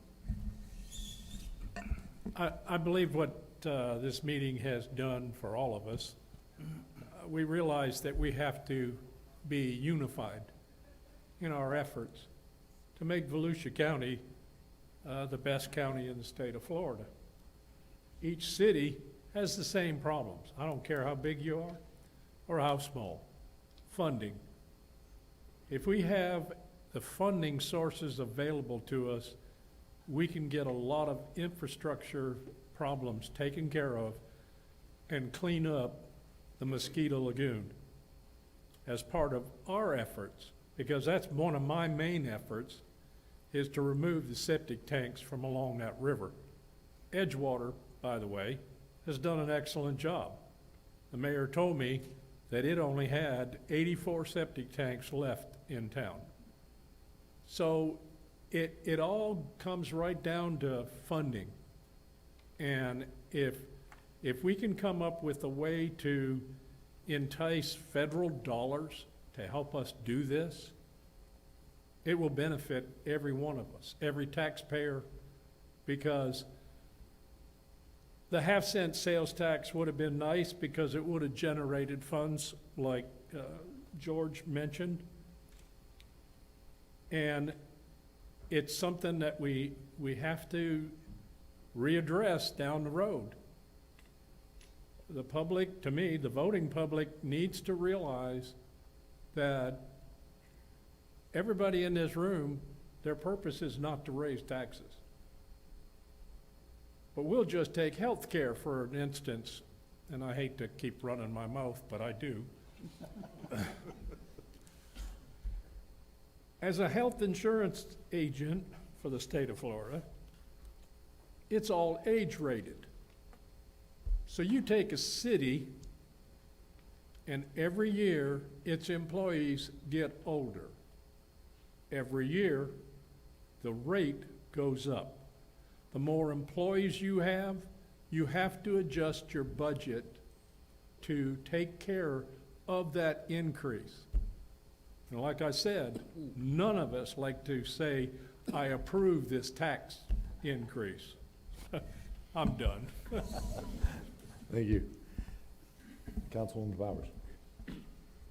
I'm just going to say what I wrote down on my little blue sheet here, that I'm curious about infrastructure with the water and sewer master plan from, looking at New Smyrna, Edgewater, Oak Hill, where are the holes, what are the needs? Because I know that I have voted yes on development, small development, that had to have septic put in because there was no infrastructure there. There's no water sewer. So that, I don't want to have to do that anymore. And that's something that right now we're at the place where there is money out there if we had a plan in place. And that's my thing. Also, I was just thinking, I'm sure the county has this somewhere, but the hot map with all the pipes on it, that would be a good thing for me. I'm a tanker person, so I like to see the pipes. I want to see where it is. And that's something we don't know where it stops in one city, where it goes to the next. And where we can work together with the county to make that happen. It's a layer of clay. It's a project that he mentioned earlier. It's a project that Clay mentioned earlier. We've worked on trying to keep a zoning map alive, and then, of course, the idea of where our utilities should be another layer. And I know we have at various times had parts of that, but again, it will require a constant ongoing effort and commitment so that people, as they bring on other sections, they update that map. So I think that's important. But I think that is very important to make it easy for our people that are out recruiting and doing what we can do to, again, find those sites and those sweet spots that everything's there or near there, right, so that we can make that happen. Yeah. Thanks, George. And just real quick, and Councilwoman, I was going to say Commissioner Powers, we've worked together for many years at Team Volusia, and as an engineer, that was one of the first things the map I wanted to bring to this. It's kind of counterintuitive, though. I'm certain in the privacy of working with your staff, you can get some of that, but that's not something we would bring to a public meeting for Homeland Security reasons. Right. And so the professionals in the room, they have special challenges in how they share that information and at the same time keep us all safe. Right, but that being said, is there anybody that is actively looking at it, even if it's behind closed doors? Yeah. Yes, they are, Yeah. and they're here with us, so. So good. Okay, so good. I think that's a good follow-up. I had some of the same questions. We'll hopefully can talk more about that at future things. Vice Mayor McGirt. Thank you, Mayor. I just want to say these meetings are fantastic. They're really good. They get a little, the more we have them, people can get a little jaded by them. But I think the most important thing that we can do is have them. And they get massaged, they get changed over time. 20 years ago, what were the goals for each city? And 20 years from now, what are the goals? So very important to keep massaging this thing and working forward. The key to these meetings is having an element of an action plan. We can all sit around and talk from the 50,000 view, But what happens when we get into the 5-foot view? That's where all the details come into play and all the problems actually exist. So what I will say is whether you're the biggest business coming in town out west looking for large acreage, or whether you're a small local business looking for infill on the east side, the most important things that we can do as electeds is get with our managers and get with our staffs to make sure that we're creating solutions, not problems. And of course, that's a nice, easy way to say that this should be easy, but it's not, because we all know what our constituents want or don't want, but we all know the reality of there's goals. We represent everybody in the community. So going forward, again, the key to this kind of development is even the best, if you can dream up the single best economic development or jobs project that you can come up with, I promise you, you're going to have a group of citizens and a group of people who are going to oppose it. They're going to be upset. It's not to dismiss their position, but it is where we need to offer, as electeds, managers, and planners and staff, solutions to the problems and move forward. Thank you, Mayor. Well said. Councilman Robbins. Thanks, Mayor. Just to echo a little bit what Mr. McGurk had said, you know, these meetings are crucial for this region and crucial for all of our successes here. And it's quite evident how much this region in Southeast Volusia really cares about economic development. But my goal from District 3 on the county level, on the county side, is working and continue to work with our municipalities, our cities, strengthening those relationships, enhancing our public and private partnerships, creating long-term recession-resistant job opportunities and sustainable economic growth. We're here, or in my opinion, we're here to supplement our cities. That's where a lot of the action takes place. We're kind of on the outside. And as I used to call it in law enforcement, reading and feeding off of your buddy. A lot of times you guys dictate how we grow as well. So it's very important to get at the table together and work continuously and growing in a manner that's beneficial to not just one specific person or group, but to everybody. But let's continue to be patient, persistent, keep giving it 110%, and Southeast Volusia, as far as I'm concerned, we're open for business. So thank you guys so much. Great job. Thank you. Any staff at the table, anything from, we'll start with utilities since we're right here. Joe, anything? Joe, I would just want to say thank you for inviting us to the table. I don't believe we've invited before or took part. I've only been here a couple of years, so I want to make a comment. I think this is a really special forum, and the organization of it is unique in that the teamwork I see going on here you just don't see in other places. And then lastly, congratulations to the chamber and staff that made this happen. It was very well organized, so well done. Keep it up. And as leaders, do what we can do to remove the barriers and make projects happen. Well said. George, any final comments? I've said enough. Anything, Colin, any comments over there? Team Volusia, Kent, any final comments? So I was just going to say, you know, a couple of things to kind of put in the parking lot, you know, better understanding for me of how things that we control as elected officials or cities or counties, things like land use and zoning, versus things we don't control, such as the ratings of our schools, you know, which can be a major factor when someone chooses to locate their business or their executives here. The workforce base, you know, some of those things are a little bit broader than the people in this room. So maybe in future meetings we bring in some of those other partners. We had the education partners here with the Team Volusia event not too long ago, but I think there's some broader things in helping understand where we fit into you know, there's a bigger puzzle even than just this puzzle we've put together today of having this group together. You know, the expedited review, you know, it was called out. What does that mean? Who qualifies? You know, getting some, you know, I think there's some, we can start putting some meat around this to Vice Mayor's point of getting down to that, you know, maybe the 10,000 foot view at least. And I think we all acknowledge, you know, all development, and I've been talking about this for a while, all development has impacts, potential positive or negative impacts, and that's what we balance when we become the face of these things many times as elected officials, is trying to balance that negative and positive impact. But I think in meetings like this, it becomes more salient that's not only to the communities that development happens in, but also to the surrounding communities. You know, so what happens in Edgewater absolutely impacts New Smyrna, maybe positively, maybe negatively.